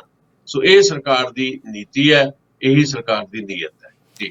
ਇੱਕ ਖਬਰ ਇਹ ਵੀ ਆ ਰਹੀ ਹੈ ਕਿ ਵਿਰੋਧੀ ਪਾਰਟੀਆਂ ਨੇ ਦਸਾਂਝ ਸਾਹਿਬ ਇੱਕ ਨਵੀਂ ਵਿਉਂਤਬੰਦੀ ਕੀਤੀ ਆ ਕਿ ਸਰਕਾਰ ਨੂੰ ਪਾਰਲੀਮੈਂਟ 'ਚ ਨਵੀਂ ਟੈਕਨੀਕਸ ਦੇ ਨਾਲ ਘੇਰਿਆ ਜਾਵੇ, ਨਵੇਂ ਤਰੀਕੇ ਨਾਲ ਘੇਰਿਆ ਜਾਵੇ। ਜੇ ਕੰਮ ਰੋਕੂ ਮਤਿਆਂ ਦੇ ਉੱਤੇ ਸਰਕਾਰ ਕੁਝ ਨਹੀਂ ਕਰ ਰਹੀ, ਤੇ ਫਿਰ ਨਵੀਂ ਵਿਉਂਤਬੰਦੀ ਕੀ ਹੋ ਸਕਦੀ ਹੈ? ਕਿਸ ਤਰੀਕੇ ਨਾਲ ਸਰਕਾਰ ਨੂੰ ਆਪਣੀ ਗੱਲ ਜਿਹੜੀ ਉਹ ਸੁਣਾਈ ਜਾ ਸਕਦੀ ਹੈ? ਦੇਖੋ, ਪਾਰਲੀਮੈਂਟ ਦੇ ਅੰਦਰ ਤਾਂ ਮੈਨੂੰ ਪਤਾ ਨਹੀਂ ਹੁਣ ਕਿਹੜੀ ਨਵੀਂ ਟੈਕਨੀਕ ਆ। ਮੀਟਿੰਗ ਤਾਂ ਹੋਈ ਆ ਵਿਰੋਧੀ ਪਾਰਟੀਆਂ ਦੀ, ਕਾਂਗਰਸ ਪਾਰਟੀ ਦੀ ਅਗਵਾਈ ਦੇ ਵਿੱਚ ਕੁਝ ਪਾਰਟੀਆਂ, 5-7 ਪਾਰਟੀਆਂ ਸ਼ਾਮਲ ਸੀਗੀਆਂ, ਤ੍ਰਿਣਮੂਲ ਕਾਂਗਰਸ ਵੀ, ਸ਼ਿਵ ਸੈਨਾ ਵੀ, ਤੇ ਸਮਾਜਵਾਦੀ ਪਾਰਟੀ ਵੀ, ਤੇ ਏਦਾਂ ਸ਼ਾਇਦ ਰਾਸ਼ਟਰੀ ਜਨਤਾ ਦਲ ਵੀ। ਤੇ ਉਹਦੇ 'ਚ ਕਿਹੜੀ ਨਵੀਂ ਟੈਕਨੀਕ ਹੋ ਸਕਦੀ ਹੈ, ਮੇਰੇ ਕੋਲ ਇਹ ਤਾਂ ਜਾਣਕਾਰੀ ਨਹੀਂ ਹੈ। ਪਰ ਮੈਨੂੰ ਲੱਗਦਾ ਹੈ ਕਿ ਪਾਰਲੀਮੈਂਟ ਦੇ ਅੰਦਰ ਤਾਂ ਜੋ ਕੁਝ ਜਿਵੇਂ ਹੋ ਰਿਹਾ ਉਹ ਆਪਣੀ ਥਾਂ ਤੇ ਆ, ਉਹ ਏਦਾਂ ਹੀ ਹੋਣਾ ਹੈ। ਥੋੜੇ ਬਹੁਤ ਚੀਜ਼ਾਂ ਬਦਲੀਆਂ ਜਾ ਸਕਦੀਆਂ, ਵੀ ਤੁਸੀਂ ਇੱਕ ਵਿਉਂਤਬੰਦੀ ਏਦਾਂ ਦੀ ਕਰ ਸਕਦੇ ਹੋ ਵੀ ਬਹੁਤਾ ਜਿੱਦਾਂ ਤਰੀਕਾ ਹੈ ਰੌਲੇ ਰੱਪੇ ਦਾ, ਉਹਦੇ ਨਾਲ ਸ਼ਾਂਤੀ ਨਾਲ ਬੈਠ ਕੇ ਆਪਾਂ ਆਪਣੀ ਗੱਲ ਕਹਿਣ ਦੀ ਕੋਸ਼ਿਸ਼ ਕਰੋ। ਸਰਕਾਰ ਨੂੰ ਵੀ ਮੌਕਾ ਦਿਓ, ਉਹਨਾਂ ਦੀ ਵੀ ਸੁਣ ਲਓ ਵੀ ਉਹ ਕੀ ਕਹਿੰਦੇ ਆ, ਤੇ ਸੁਣੀ ਜਾ ਸਕਦੀ ਉਹਨਾਂ ਦੀ ਗੱਲ, ਤੇ ਫਿਰ ਆਪ ਵੀ ਬੋਲ ਲਓ। ਰੌਲੇ ਰੱਪੇ ਤੋਂ ਬਿਨਾਂ ਗੱਲਬਾਤ ਹੋ ਸਕੇ ਤਾਂ ਬਿਹਤਰ ਗੱਲ ਹੈ। ਇਹੀ ਤਕਨੀਕ ਤਾਂ ਪਾਰਲੀਮੈਂਟ 'ਚ ਹੋ ਸਕਦੀ, ਹੋਰ ਕੋਈ ਵੱਖਰੀ ਟੈਕਨੀਕ ਕਿਹੜੀ ਹੈ ਪਾਰਲੀਮੈਂਟ 'ਚ, ਮੈਨੂੰ ਇਹਦੇ ਬਾਰੇ ਇਲਮ ਨਹੀਂ ਹੈ, ਨਾ ਹੀ ਮੈਂ ਉਹਦੀ ਡਿਟੇਲ ਦੇਖੀ ਹੈ। ਪਰ ਮੈਨੂੰ ਲੱਗਦਾ ਕਿ ਅਸਲੀ ਲੜਾਈ ਦਾ ਜਿਹੜਾ ਥਾਂ ਆ ਉਹ ਪਾਰਲੀਮੈਂਟ ਹੁਣ ਨਹੀਂ ਰਹੀ। ਪਾਰਲੀਮੈਂਟ ਦੇ ਵਿੱਚ ਤੁਸੀਂ ਗੱਲ ਵੀ ਕਰ ਲਓਗੇ, ਸੁਣ ਵੀ ਲੈਣਗੇ ਤੁਹਾਡੀ, ਕਰਨਾ ਉਹਨਾਂ ਨੇ ਕੁਝ ਨਹੀਂ ਹੈ।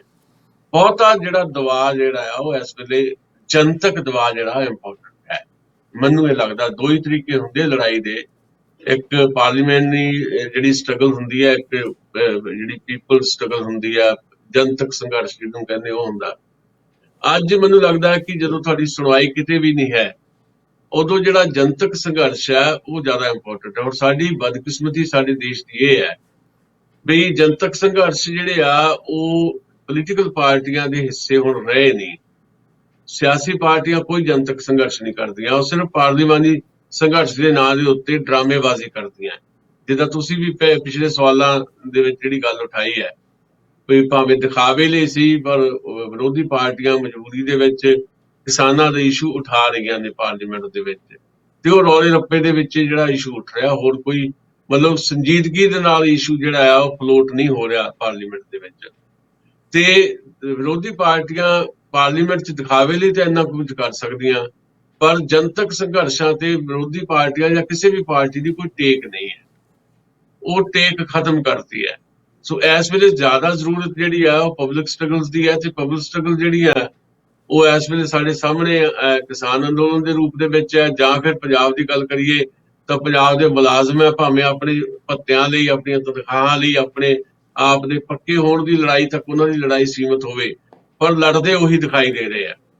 ਚਾਹੇ ਉਹ ਸਫਾਈ ਸੇਵਕ ਹੋਣ, ਚਾਹੇ ਨਰਸਾਂ ਹੈ, ਚਾਹੇ ਡਾਕਟਰ ਹੈ, ਜਾਂ ਹੁਣ ਪਟਿਆਲੇ ਦੇ ਵਿੱਚ ਜਿਹੜਾ 50,000 ਦੇ ਕਰੀਬ ਜਿਹੜਾ ਵੱਖ-ਵੱਖ ਵਰਗਾਂ ਦੇ ਮੁਲਾਜ਼ਮਾਂ ਦਾ ਜਿਹੜਾ ਇਕੱਠ ਸੀ, ਜਿਹਦੇ ਸਰਕਾਰ ਨੂੰ ਗੱਲਬਾਤ ਕਰਨ ਲਈ ਮਜਬੂਰ ਕੀਤਾ। ਕੱਲ ਮੀਟਿੰਗ ਹੋਈ, ਮੀਟਿੰਗ ਦੇ ਵਿੱਚ ਸਰਕਾਰ ਦੇ ਮੰਤਰੀਆਂ ਨੇ ਗੱਲ ਕਹੀ ਹੈ ਕਿ ਮੰਗਲਵਾਰ ਨੂੰ ਕੁਝ ਨਾ ਕੁਝ ਤੁਹਾਡੀਆਂ ਮੰਗਾਂ ਤੇ ਨੋਟੀਫਿਕੇਸ਼ਨ ਜਾਰੀ ਕਰਾਂਗੇ।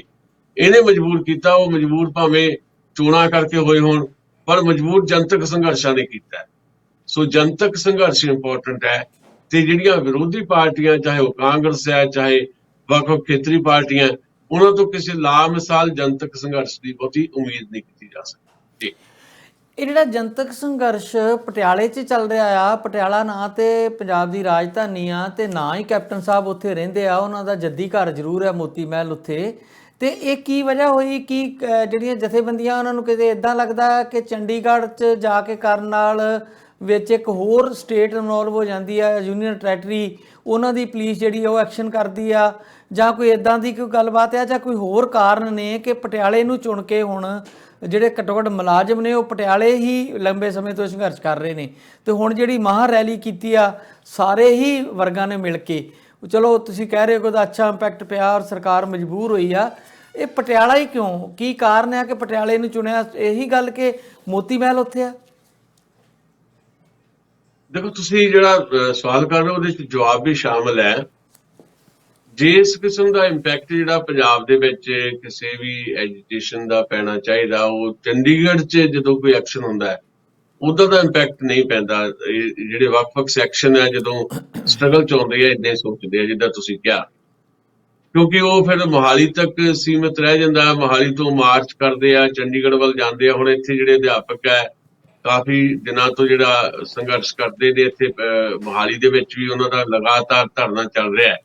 ਵਾਰ-ਵਾਰ ਉਹ ਕੋਸ਼ਿਸ਼ ਕਰਦੇ ਆ ਚੰਡੀਗੜ੍ਹ ਕੈਪੀਟਲ ਅਮਰਿੰਦਰ ਦੀ ਰਿਹਾਇਸ਼ ਵੱਲ ਜਾਣ ਲਈ, ਸੈਕਟਰੀਏਟ ਵੱਲ ਜਾਣ ਲਈ, ਪਰ ਉਹਨਾਂ ਨੂੰ ਵਾਈਪੀਐਸ ਚੌਕ ਤੋਂ ਅੱਗੇ ਦੀ ਲੰਘਣ ਦਿੱਤਾ ਜਾਂਦਾ। ਚੰਡੀਗੜ੍ਹ ਦੀ ਐਂਟਰੀ ਤੇ ਉਹਨਾਂ ਨੂੰ ਰੋਕ ਦਿੱਤਾ ਜਾਂਦਾ ਹੈ, ਤੇ ਫਿਰ ਉਸ ਕਿਸਮ ਦਾ ਟਕਰਾਅ ਜਿਹੜਾ ਆ ਉਹ ਜਿਹੜਾ ਚੰਡੀਗੜ੍ਹ ਪੁਲਿਸ ਦੇ ਨਾਲ ਹੁੰਦਾ ਹੈ, ਉਸ ਟਕਰਾਅ ਦੇ ਵਿੱਚ ਬਹੁਤ ਜ਼ਿਆਦਾ ਕਈ ਵਾਰੀ ਏਦਾਂ ਦੀਆਂ ਸਥਿਤੀਆਂ ਬਣ ਜਾਂਦੀਆਂ ਕਿ ਮੁਲਾਜ਼ਮ ਜਿਹੜੇ ਆ ਉਹ ਨਹੀਂ ਆਪਣੀ ਮਾਨਾਈ ਕਰ ਸਕਦੇ, ਤੇ ਪੰਜਾਬ ਦੇ ਵਿੱਚ ਦਿੱਕਤ ਉਹਨਾਂ ਨੂੰ ਇਸ ਕਰਕੇ ਬਹੁਤੀ ਨਹੀਂ ਆਉਂਦੀ ਵੀ ਜੇ ਕੋਈ ਐਕਸ਼ਨ ਵੀ ਹੁੰਦਾ ਪੁਲਿਸ ਦਾ ਤੇ ਉਸ ਐਕਸ਼ਨ ਦਾ ਇੰਪੈਕਟ ਇੰਨਾ ਜ਼ਿਆਦਾ ਜਾਂਦਾ ਹੈ ਵੀ ਕਿਉਂਕਿ ਚੋਣਾਂ ਸਿਰ ਤੇ ਹੈਗੀਆਂ ਤੇ ਉਹ ਗੱਲ ਬਹੁਤ ਦੂਰ ਤੱਕ ਚੱਲ ਜਾਂਦੀ ਹੈ ਤੇ ਐਕਸ਼ਨ ਕਰ ਤੋਂ ਵੀ ਥੋੜੇ ਜਿਹੇ ਪੰਜਾਬ ਪੁਲਿਸ ਉਸ ਮੁਕਾਮ ਤੇ ਨਹੀਂ ਪਹੁੰਚਦੀ ਐਕਸ਼ਨ ਦੇ ਰੂਪ ਦੇ ਵਿੱਚ, ਜਿਵੇਂ ਚੰਡੀਗੜ੍ਹ ਦੀ ਪੁਲਿਸ ਕਿਉਂਕਿ ਕੇਂਦਰ ਸ਼ਾਸਿਤ ਪ੍ਰਦੇਸ਼ ਹੈ ਤੇ ਉਹਦਾ ਦਾ ਤਰੀਕਾ ਹੋਰ ਹੈਗਾ ਸਿੱਝਣ ਦਾ, ਜਿਹੜਾ ਇਸ ਤਰ੍ਹਾਂ ਦੇ ਸਟਰਗਲ ਨੇ ਉਹਨਾਂ ਦਾ, ਤੇ ਜਦ ਕਿ ਪੰਜਾਬ ਪੁਲਿਸ ਜਿਹੜੀ ਹੈ ਉਹਨੂੰ ਕੁਝ ਇਸ ਤਰ੍ਹਾਂ ਦੀਆਂ ਹਦਾਇਤਾਂ ਵੀ ਨੇ ਕਿਉਂਕਿ ਚੋਣਾਂ ਕਰਕੇ ਥੋੜੀ ਜ਼ਿਆਦਾ ਸਖਤੀ ਵੀ ਨਹੀਂ ਵਰਤੀ ਜਾ ਸਕਦੀ, ਭਾਵੇਂ ਲਾਠੀ ਚਾਰਜ ਜਾਂ ਪਾਣੀ ਦੀਆਂ ਬਾਛੜਾਂ ਬੂਛੜਾਂ ਕਿਤੇ ਨਾ ਕਦੇ ਕਦੇ ਵੱਜ ਜਾਂਦੀਆਂ ਨੇ ਪਟਿਆਲੇ 'ਚ, ਪਰ ਇੱਥੇ ਚੰਡੀਗੜ੍ਹ 'ਚ ਆਮ ਹੈ। ਚੰਡੀਗੜ੍ਹ 'ਚ ਪਾਣੀ ਦੀਆਂ ਬਾਛੜਾਂ ਆਮ ਹੈ, ਪਟਿਆਲੇ 'ਚ ਪਾਣੀ ਦੀਆਂ ਬਾਛੜਾਂ ਘੱਟ ਹੀ ਸੁਣਾਈ ਦਿੰਦੀਆਂ। ਹਾਂ, ਹਲਕਾ ਜਿਹੜੀ ਤਾਕਤ ਦੀ ਹਲਕੀ ਵਰਤੋਂ ਜਿਹੜੀ ਆ ਪਟਿਆਲੇ 'ਚ ਵੀ ਹੋ ਜਾਂਦੀ ਹੈ।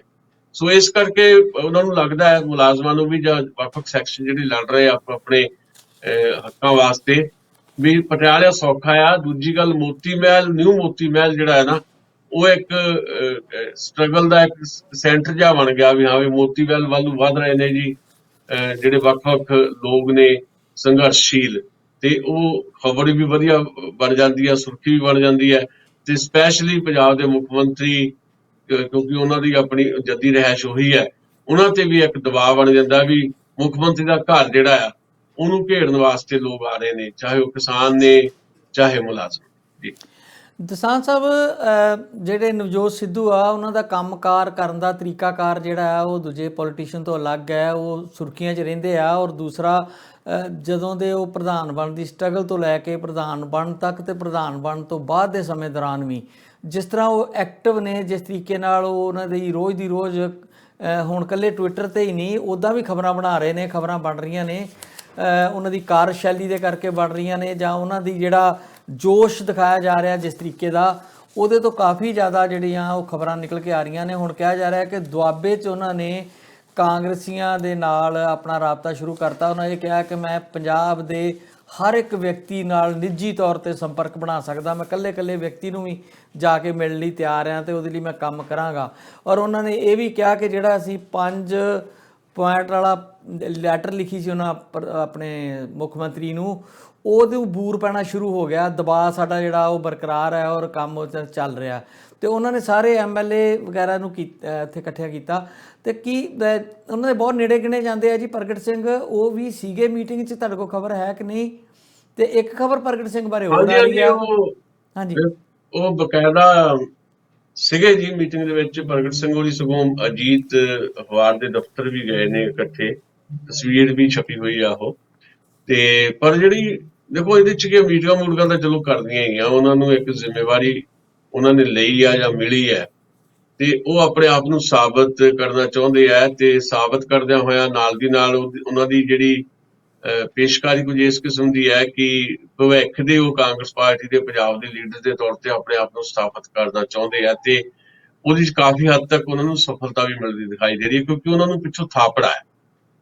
ਜਦੋਂ ਮਤਲਬ ਜੇ ਪਿਛਲੀਆਂ ਗੱਲਾਂ ਦੇਖਣੀਆਂ ਹੋਣ ਤਾਂ ਸਾਰੇ ਕੁਝ ਹੋਣ ਦੇ ਬਾਵਜੂਦ ਵੀ ਕਈ ਵਾਰ ਇੱਦਾਂ ਦੀਆਂ ਸਥਿਤੀਆਂ ਆਈਆਂ ਪਿਛਲੇ 20 ਸਾਲਾਂ ਦੇ ਵਿੱਚ, ਜਦੋਂ ਤੋਂ ਕਾਂਗਰਸ ਪਾਰਟੀ ਦੇ ਵਿੱਚ ਆ ਕੇ ਐਕਟਿਵ ਹੋਏ ਨੇ ਕੈਪਟਨ ਅਮਰਿੰਦਰ ਸਿੰਘ, ਤੇ ਫਿਰ ਬਾਅਦ 'ਚ ਮੁੱਖ ਮੰਤਰੀ ਬਣੇ। ਬਾਅਦ ਵਿੱਚ 2012 ਦੀ ਚੋਣ ਹਾਰ ਵੀ ਗਏ, ਫਿਰ 2017 ਦੀ ਚੋਣ ਫਿਰ ਜਿੱਤ ਕੇ ਮੁੱਖ ਮੰਤਰੀ ਬਣੇ। ਇਹ 20-21 ਸਾਲਾਂ ਦਾ ਜਿਹੜਾ ਬਹੁਤ ਸਰਗਰਮੀ ਵਾਲਾ ਸਫ਼ਰ ਹੈ ਕੈਪਟਨ ਅਮਰਿੰਦਰ ਦਾ ਪੰਜਾਬ ਦੀ ਕਾਂਗਰਸ ਪਾਰਟੀ ਦੇ ਵਿੱਚ। ਤੇ ਉਦੋਂ ਤੋਂ ਲੈ ਕੇ ਹੁਣ ਤੱਕ ਕਈ ਵਾਰ ਇੱਦਾਂ ਦੀਆਂ ਸਥਿਤੀਆਂ ਆਈਆਂ ਜਿੱਦਾਂ ਦੀ ਹੁਣ ਸਥਿਤੀ ਹੈ, ਪਰ ਐਤਕਾਂ ਦੀ ਸਥਿਤੀ ਜਿਹੜੀ ਆ ਉਹ ਕਾਫੀ ਜ਼ਿਆਦਾ ਵੱਖਰੀ ਹੈ, ਕਿਉਂਕਿ ਇੰਨੇ ਐਕਟਿਵ ਤਰੀਕੇ ਦੇ ਨਾਲ ਕੋਈ ਵੀ ਪ੍ਰਧਾਨ ਜਿਹੜਾ ਕਦੇ ਬਣਿਆ ਹੋਏਗਾ, ਬੀਬੀ ਰਜਿੰਦਰ ਕੌਰ ਭੱਠਲ ਨਾਲ ਟਕਰਾ ਰਿਹਾ, ਸ਼ਮਸ਼ੇਰ ਸਿੰਘ ਦੂਲੋਂ ਨਾਲ ਟਕਰਾ ਰਿਹਾ, ਪ੍ਰਤਾਪ ਸਿੰਘ ਬਾਜਵੇ ਨਾਲ ਟਕਰਾ ਰਿਹਾ, ਹਰਵਿੰਦਰ ਸਿੰਘ ਹੰਸਪਾਲ ਵੀ ਪ੍ਰਧਾਨ ਬਣਾਏ ਗਏ ਸੀ, ਉਹਨਾਂ ਨਾਲ ਕੋਈ ਬਹੁਤੀ ਟਕਰਾਅ ਦੀ ਸਥਿਤੀ ਨਹੀਂ, ਉਹ ਬਿਲਕੁਲ ਸਾਊ ਬੰਦੇ ਸੀਗੇ। ਤੇ ਪਰ ਪ੍ਰਤਾਪ ਸਿੰਘ ਬਾਜਵਾ ਦੇ ਨਾਲ ਜਿਹੜਾ ਇੱਟ ਖੜਕਾ ਰਿਹਾ, ਉਹਦੇ 'ਚ ਵੀ ਭੱਠਲ ਨਾਲ ਇੱਟ ਖੜਕੇ 'ਚ ਵੀ, ਸ਼ਮਸ਼ੇਰ ਸਿੰਘ ਦੂਲੋਂ ਨਾਲ ਇੱਟ ਖੜਕੇ 'ਚ ਵੀ ਕੈਪਟਨ ਅਮਰਿੰਦਰ ਜਿਹੜੇ ਆ ਉਹ ਕਿਤੇ ਨਾ ਕਿਤੇ ਜਿੱਤਦੇ ਰਹੇ ਆ। ਤੇ ਉਦੋਂ ਇੱਕ ਉਮਰ ਵੀ ਸੀ, ਐਨਰਜੀ ਵੀ ਸੀ, ਸਾਰਾ ਕੁਝ ਸੀ, ਤੇ ਉਦੋਂ ਸ਼ਾਇਦ ਇਸ ਤਰ੍ਹਾਂ ਦੀ ਸਥਿਤੀ ਵੀ ਨਹੀਂ ਸੀ ਹਾਈ ਕਮਾਂਡ ਦੇ ਕੋਲ ਵੀ ਹਾਂ ਕੋਈ ਬਹੁਤ ਸਖਤ ਫੈਸਲਾ ਉਹ ਲੈ ਸਕਣ ਕੈਪਟਨ ਅਮਰਿੰਦਰ ਦੇ ਖਿਲਾਫ। ਹੁਣ ਉਹ ਸਥਿਤੀਆਂ ਬਦਲ ਗਈਆਂ। ਉਹ ਸਥਿਤੀਆਂ ਜਦੋਂ ਬਦਲੀਆਂ ਤੇ ਉਹ ਜਿਹੜੀਆਂ ਪਿਛਲੀਆਂ ਜਿਹੜੀਆਂ ਸਾਰੀਆਂ ਚੀਜ਼ਾਂ ਸੀਗੀਆਂ ਕੈਪਟਨ ਅਮਰਿੰਦਰ ਪ੍ਰਤੀ ਜਿਹੜੀ ਨਵੀਂ ਲੀਡਰਸ਼ਿਪ ਹੈ ਸੋਨੀਆ ਗਾਂਧੀ ਤੋਂ ਬਾਅਦ ਪਰਿਵਾਰਕ ਲੀਡਰਸ਼ਿਪ ਦੇ ਵਿੱਚ ਜਦੋਂ ਸਾਰਾ ਕੁਝ ਇੱਕ ਕਿਸਮ ਦਾ, ਭਾਵੇਂ ਐਕਟਿੰਗ ਪ੍ਰੈਜ਼ੀਡੈਂਟ ਸੋਨੀਆ ਗਾਂਧੀ ਹੈ, ਪ੍ਰੈਜ਼ੀਡੈਂਟ ਤੋਂ ਅਸਤੀਫਾ ਦੇ ਚੁੱਕੇ ਨੇ ਰਾਹੁਲ ਗਾਂਧੀ, ਪਰ ਉਹਦੇ ਬਾਵਜੂਦ ਕਾਂਗਰਸ ਨੂੰ ਚਲਾਉਣ ਵਾਲਾ ਜੇ ਕੋਈ ਹੈ ਹੁਣ ਤੇ ਉਹ ਰਾਹੁਲ ਗਾਂਧੀ ਤੇ ਪ੍ਰਿਯੰਕਾ ਗਾਂਧੀ ਹੈ। ਤੇ ਉਹ ਸਾਰੀਆਂ ਚੀਜ਼ਾਂ ਬਦਲ ਗਈਆਂ ਤੇ ਹੁਣ ਸਖਤੀ ਨਾਲ ਇੱਕ ਫੈਸਲਾ ਜਿਹੜਾ ਲਿਆ ਗਿਆ ਨਵਜੋਤ ਸਿੰਘ ਸਿੱਧੂ ਦੇ ਰੂਪ ਦੇ ਵਿੱਚ ਸਾਡੇ ਸਾਹਮਣੇ ਹੈ। ਤੇ ਉਹ ਇੱਕ ਮੰਚ ਜਿਹੜਾ ਪਿਛਲੇ 6-7 ਸਾਲਾਂ ਤੋਂ ਰਾਹੁਲ ਗਾਂਧੀ ਦੇ ਮੰਚ ਹੈ ਵੀ ਕੈਪਟਨ ਅਮਰਿੰਦਰ ਜਿਹੜੇ ਆ ਉਹਨਾਂ ਨੂੰ ਪਸੰਦ ਨਹੀਂ ਹੈਗੇ ਤੇ ਉਹਨਾਂ ਨੂੰ ਸਾਈਡ ਤੇ ਕਰਨਾ ਹੈ, ਤੇ ਉਹਨਾਂ ਨੇ ਫ੍ਰੀ ਹੈਂਡ ਇੱਕ ਕਿਸਮ ਦਾ ਨਵਜੋਤ ਸਿੰਘ ਸਿੱਧੂ ਨੂੰ ਕੀਤਾ ਹੋਇਆ। ਇਸ ਕਰਕੇ ਨਵਜੋਤ ਸਿੰਘ ਸਿੱਧੂ ਲਗਾਤਾਰ ਤੇਜ਼ੀ ਨਾਲ ਕੰਮ ਕਰ ਰਹੇ ਨੇ। ਇੱਕ ਜਨਰੇਸ਼ਨ ਦਾ ਮਾਮਲਾ ਵੀ ਹੁੰਦਾ, ਜਨਰੇਸ਼ਨ ਨੇ ਚੇਂਜ ਤਾਂ ਹੋਣਾ ਹੀ ਹੁੰਦਾ। ਐਕਟਿਵਲੀ ਜਿਹੜੀ ਪਾਰਟਿਸਿਪੇਸ਼ਨ ਹੈ ਪੋਲਿਟਿਕਸ ਦੇ ਵਿੱਚ ਉਹ ਕੈਪਟਨ ਅਮਰਿੰਦਰ ਦੀ ਬਹੁਤ ਲੰਮਾ ਸਮਾਂ ਰਹਿਣ ਵਾਲੀ ਵੀ ਨਹੀਂ ਹੈ, 3-4-5 ਸਾਲ ਤੋਂ ਵੱਧ। ਇਸ ਕਰਕੇ ਨਵਜੋਤ ਸਿੰਘ ਸਿੱਧੂ ਨੂੰ ਲੱਗਦਾ ਹੈ ਕਿ ਹੁਣ ਇਹ ਮੌਕਾ ਹੈ ਤੇ ਇਸ ਮੌਕੇ ਨੂੰ ਅਵੇਲ ਕੀਤਾ ਜਾਏ ਤੇ ਬੜੀ ਤੇਜ਼ੀ ਨਾਲ ਲੱਗੇ ਹੋਏ ਨੇ। ਚਾਹੇ ਉਹ ਦੁਆਬੇ 'ਚ ਮੀਟਿੰਗਾਂ ਨੇ, ਕੱਲ ਉਹ ਮੋਹਾਲੀ 'ਚ ਵੀ ਆਏ, ਬੜੇ ਥਾਵਾਂ ਤੇ ਉਹ ਮੀਟਿੰਗ ਦਰ ਮੀਟਿੰਗ ਕਰ ਰਹੇ ਨੇ। ਜਿਹੜੇ ਐਸਸੀ ਸੈਕਸ਼ਨ ਹੈਗਾ ਜਾਂ ਪਛੜੀਆਂ ਸ਼੍ਰੇਣੀਆਂ ਦੇ ਜਿਹੜੇ ਲੀਡਰ ਨੇ ਕਾਂਗਰਸ ਦੇ, ਉਹਨਾਂ ਨਾਲ ਵੀ ਮੁਲਾਕਾਤ ਕੀਤੀ ਤੇ ਉਹਦੇ ਪੈਰਲਰ ਜਿਹੜੇ ਕੈਪਟਨ ਅਮਰਿੰਦਰ ਸਿੰਘ ਹੈ ਉਹਨਾਂ ਨੇ ਦਲਿਤ ਭਲਾਈ ਫੰਡ ਦਾ ਇੱਕ ਐਲਾਨ ਕਰ ਦਿੱਤਾ ਬਜਟ ਦੇ ਵਿੱਚ ਰੱਖਣ ਦਾ। ਇਹ ਪੋਲਿਟਿਕਸ ਇੱਥੇ ਚੱਲ ਰਹੀ ਹੈ। ਪਰ ਜੇ ਮੈਂ ਇਹਦੇ ਤੇ ਹੋਰ ਗੱਲ ਕਰਨੀ ਹੋਵੇ ਤਾਂ ਥੋੜਾ ਜਿਹਾ ਮੈਨੂੰ ਇਹ ਲੱਗਦਾ ਹੈ ਵੀ ਜਿਸ ਕਿਸਮ ਦੀ ਸਿਆਸਤ ਦਾ ਇੱਕ ਨੈਰੇਟਿਵ ਉਸਾਰਨ ਦੀ ਕੋਸ਼ਿਸ਼ ਕਰ ਰਹੇ ਨੇ ਨਵਜੋਤ ਸਿੰਘ ਸਿੱਧੂ, ਜੇ ਉਹਨੂੰ ਨੀਚਤਾਈ ਨਾਲ ਡੂੰਘਾਈ ਨਾਲ ਥੋੜਾ ਵਾਚਿਆ ਜਾਵੇ ਤੇ ਕੱਢਣ ਪਾਉਣ ਨੂੰ ਉਹਦੇ ਵਿੱਚੋਂ ਵੀ ਕੁਝ ਨਹੀਂ ਹੈ। ਕਿਉਂਕਿ ਜੇ ਆਪਾਂ ਇੱਕੋ ਗੱਲ ਕਰ ਲਈਏ, ਮਤਲਬ ਬਿਜਲੀ ਦੇ ਸਮਝੌਤਿਆਂ ਬਾਰੇ ਜਿਸ ਨੂੰ ਕਰ ਰਹੇ ਨੇ, ਪਰ ਜਿਹੜੀ ਰਿਐਲਿਟੀ ਹੈ ਬਿਜਲੀ ਦੇ ਸਮਝੌਤਿਆਂ ਬਾਰੇ ਜੇ ਉਹਨੂੰ ਦੇਖੀਏ ਤਾਂ ਫਿਰ ਅਲਟਰਨੇਟ ਕੀ ਆ ਪੰਜਾਬ ਦੇ ਕੋਲ। ਅੱਜ ਹੀ ਨਵਜੋਤ ਸਿੰਘ ਸਿੱਧੂ ਦੀ ਗੱਲ ਮੰਨ ਕੇ ਸਾਰੇ ਬਿਜਲੀ ਦੇ ਸਮਝੌਤੇ ਰੱਦ ਕਰ ਦਿੱਤੇ ਜਾਣ, ਰੱਦ ਭਾਵੇਂ ਨਹੀਂ ਹੋਣੇ, ਮੰਨ ਲਓ ਰੱਦ ਕਰ ਦਿੱਤੇ ਜਾਣ, ਹੋ ਗਏ ਰੱਦ ਮੰਨ ਲਓ, ਤਾਂ ਅਲਟਰਨੇਟ ਕੀ ਆ ਪੰਜਾਬ ਕੋਲ। ਇਮੀਡੀਏਟ ਤੁਹਾਨੂੰ 25,000 ਕਰੋੜ ਰੁਪਈਆ ਦੇਣਾ ਪਊਗਾ ਪ੍ਰਾਈਵੇਟ ਕੰਪਨੀਆਂ ਨੂੰ ਜਿਨ੍ਹਾਂ ਨਾਲ ਬਿਜਲੀ ਸਮਝੌਤੇ ਕੀਤੇ ਆ। ਫਿਰ ਤੁਹਾਡੇ ਕੋਲ ਬਿਜਲੀ ਦੀ ਜਿਹੜੀ ਡਿਮਾਂਡ ਹੈ ਪੰਜਾਬ ਦੀ ਉਹ ਕਿੱਥੋਂ ਪੂਰੀ ਕਰਨੀ ਹੈ। ਸਰਕਾਰੀ ਪਲਾਂਟ ਵੀ ਨਹੀਂ ਚੱਲਦੇ ਸਹੀ ਤਰੀਕੇ ਦੇ ਨਾਲ। 15,000 ਮੈਗਾਵਾਟ ਦੇ ਨੇੜੇ ਤੇੜੇ ਬਿਜਲੀ ਦੀ ਲੋੜ ਹੈ ਤੇ 2,000 ਮੈਗਾਵਾਟ ਤੋਂ ਵੱਧ ਜਿਹੜੀ ਆ ਪੰਜਾਬ ਸਰਕਾਰੀ ਪੱਧਰ ਲੈਵਲ ਤੇ ਆਪਣੀ ਬਿਜਲੀ ਪੈਦਾ ਨਹੀਂ ਕਰ ਪਾ ਰਿਹਾ। ਕਿੱਥੋਂ ਬਿਜਲੀ ਲੈ ਕੇ ਆਉਣੀ ਹੈ? ਕੋਈ ਅਲਟਰਨੇਟ ਵੀ ਦੇ ਦੇਣ ਨਵਜੋਤ ਸਿੰਘ ਸਿੱਧੂ। ਲੱਗਦਾ ਏਦਾਂ ਵੀ ਨਵਜੋਤ ਸਿੰਘ ਸਿੱਧੂ ਬੜਾ ਇਨਕਲਾਬੀ ਕੰਮ ਕਰ ਰਹੇ ਨੇ। ਲੱਗਦਾ ਏਦਾਂ ਕਿ ਨਵਜੋਤ ਸਿੰਘ ਸਿੱਧੂ ਜਿਹੜੇ ਹੈ ਉਹ ਕਾਂਗਰਸ ਪਾਰਟੀ ਦੇ ਪ੍ਰੈਜ਼ੀਡੈਂਟ ਨਹੀਂ ਹੈ, ਉਹ ਵਿਰੋਧੀ ਧਿਰ ਦੇ ਲੀਡਰ ਹੈ ਪੰਜਾਬ ਦੇ ਵਿੱਚ। ਪਰ ਜੇ ਇਹ ਗੱਲਾਂ ਉਹ ਜਿਹੜੀਆਂ ਕਰਦੇ ਆ ਉਹਨਾਂ ਨੂੰ ਇੰਪਲੀਮੈਂਟ ਕਰਨ ਵਾਸਤੇ ਕੀ ਸਾਜ਼ਗਾਰ ਹਾਲਾਤ ਹੈਗੇ ਆ, ਕੀ ਮਾਹੌਲ ਹੈਗਾ, ਕੀ ਉਹਦਾ ਬਦਲ ਹੈ ਕੋਈ ਸਾਡੇ ਕੋਲ, ਇਹ ਕੋਈ ਗੱਲ ਨਹੀਂ ਕਰ ਰਿਹਾ। ਇਹ ਸਿਰਫ ਪਾਪੂਲਰ ਪੋਲਿਟਿਕਸ ਹੈ ਤੇ ਇਸ ਪੋਲਿਟਿਕਸ ਦੇ ਸਹਾਰੇ ਉਹ ਪੰਜਾਬ ਦੇ ਵਿੱਚ ਕੈਪਟਨ ਅਮਰਿੰਦਰ ਨੂੰ ਰੀਪਲੇਸ ਕਰਕੇ ਖੁਦ ਸਥਾਪਿਤ ਹੋਣਾ ਚਾਹੁੰਦੇ ਆ। ਦਸਾਂਝ ਸਾਹਿਬ, ਇੱਕ ਦਿੱਲੀ ਦੇ ਇੱਕ ਪੁਲਿਸ ਕਮਿਸ਼ਨਰ ਦਾ ਮਾਮਲਾ ਬੜਾ ਉਲਝਿਆ ਹੋਇਆ, ਸੁਪਰੀਮ ਕੋਰਟ ਤੱਕ ਪਹੁੰਚ ਗਿਆ। ਰਾਕੇਸ਼ ਅਸਥਾਨਾ ਵਾਲਾ, ਉਹ ਕਿੱਥੇ ਨਿਯਮਾਂ ਦੀ ਕੋਈ ਕੀ ਉਲੰਘਣਾ ਹੋਈ ਆ ਕਿ ਸੁਪਰੀਮ ਕੋਰਟ ਦੀਆਂ ਹਦਾਇਤਾਂ ਦੇ ਉਲਟ ਜਾ ਕੇ ਸਰਕਾਰ ਨੇ ਉਹਨਾਂ ਦੀ ਨਿਯੁਕਤੀ ਕੀਤੀ ਆ ਤੇ ਉਹ ਕਾਫੀ ਚਰਚਾ 'ਚ ਚੱਲ ਰਿਹਾ, ਉਹਦੀ ਕੀ ਡਿਟੇਲ ਹੈ? ਨਹੀਂ, ਮੈਂ ਥੋੜਾ ਮਾਫੀ ਚਾਹੁੰਦਾ, ਮੈਂ ਡਿਟੇਲਸ ਤਾਂ ਭਾਵੇਂ ਨਹੀਂ ਆ, ਪਰ ਇਹ ਜ਼ਰੂਰ ਹੈ ਕਿ ਰਾਕੇਸ਼ ਅਸਥਾਨਾ ਨੂੰ ਲਾਇਆ ਗਿਆ ਜਾਂ ਲਾਇਆ ਜਾ ਰਿਹਾ ਤੇ ਉਹਦੇ 'ਚ ਸ਼ਾਇਦ ਹੋ ਸਕਦਾ ਵੀ ਜਿਹੜਾ ਚਰਚਾ ਦਾ ਵਿਸ਼ਾ ਬਣਿਆ ਵੀ ਸ਼ਾਇਦ ਸੁਪਰੀਮ ਕੋਰਟ ਦੀਆਂ ਜਿਹੜੀਆਂ ਕੁਝ ਹਦਾਇਤਾਂ ਨੇ ਉਹਨਾਂ ਨੂੰ ਵਾਇਲੇਟ ਕੀਤਾ ਗਿਆ ਹੋਊਗਾ। ਮੇਰੇ ਕੋਲ ਰੀਅਲੀ ਇਹਦੀ ਕੋਈ ਡਿਟੇਲ ਨਹੀਂ ਆ। ਮੈਂ ਅਸਲ 'ਚ ਸਾਰੀ ਖਬਰ ਜਿਹੜੀ ਆ ਸਹੀ ਢੰਗ ਨਾਲ ਦੇਖ ਨਹੀਂ ਸਕਿਆ। ਸੋ ਮੈਂ ਕੱਲ ਕੋਸ਼ਿਸ਼ ਕਰੂੰਗਾ ਜਦੋਂ ਵੀ ਆਪਾਂ ਫਿਰ ਗੱਲ ਕਰਾਂਗੇ ਤੇ ਇਹਦੀਆਂ ਡਿਟੇਲਸ ਲੈ ਕੇ ਤੁਹਾਡੇ ਨਾਲ ਗੱਲ ਕਰ ਸਕਾਂਗੇ। ਇੱਕ ਚਰਚਾ 'ਚ ਹੋਰ ਖਬਰ ਆ ਰਹੀ ਆ ਹਿਮਾਚਲ ਦੇ ਮੁੱਖ ਮੰਤਰੀ ਬਾਰੇ। ਕੱਲ ਆਪਾਂ ਉਹ ਨਾਨਕ ਮੱਤਾ ਗੁਰਦੁਆਰੇ ਦੀ ਗੱਲ ਕੀਤੀ ਸੀ ਜਿੱਥੇ ਬੱਚਿਆਂ ਕੋਲ ਡਾਂਸ ਕਰਾਇਆ ਗਿਆ ਸੀ ਉਹਨਾਂ ਨੂੰ ਵੈਲਕਮ ਕਰਨ ਲਈ, ਤੇ ਹੁਣ ਧਮਕੀ ਉਹਨਾਂ ਨੂੰ ਦੇ ਦਿੱਤੀ ਹੈ ਜੀ ਸਿੱਖ ਫਾਰ ਜਸਟਿਸ ਨੇ ਕਿ ਅਸੀਂ ਤੁਹਾਨੂੰ ਤਿਰੰਗਾ ਝੰਡਾ ਹੀ ਨਹੀਂ ਚੜਾਉਣ ਦੇਣਾ 15 ਅਗਸਤ ਨੂੰ। ਉਹ ਕੀ ਖਬਰ ਹੈ?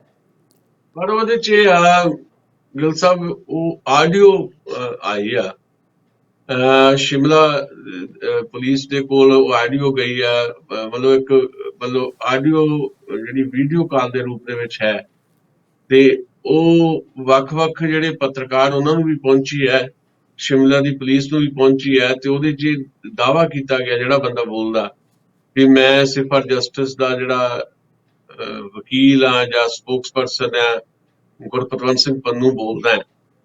ਤੇ ਜਿਹੜਾ ਹਿਮਾਚਲ ਹੈ ਉਹ ਪੰਜਾਬ ਦਾ ਹਿੱਸਾ ਸੀ ਤੇ ਇਸ ਕਰਕੇ ਜਿਹੜਾ 15 ਅਗਸਤ ਦਾ ਆਜ਼ਾਦੀ ਦਾ ਦਿਹਾੜਾ ਜਿਹੜਾ ਆ ਉਹ ਤੋਂ ਜਿਹੜੇ ਉੱਥੋਂ ਦੇ ਮੁੱਖ ਮੰਤਰੀ ਨੇ ਉਹਨਾਂ ਨੂੰ ਝੰਡਾ ਨਹੀਂ ਲਹਿਰਾਉਣ ਦਿੱਤਾ ਜਾਏਗਾ।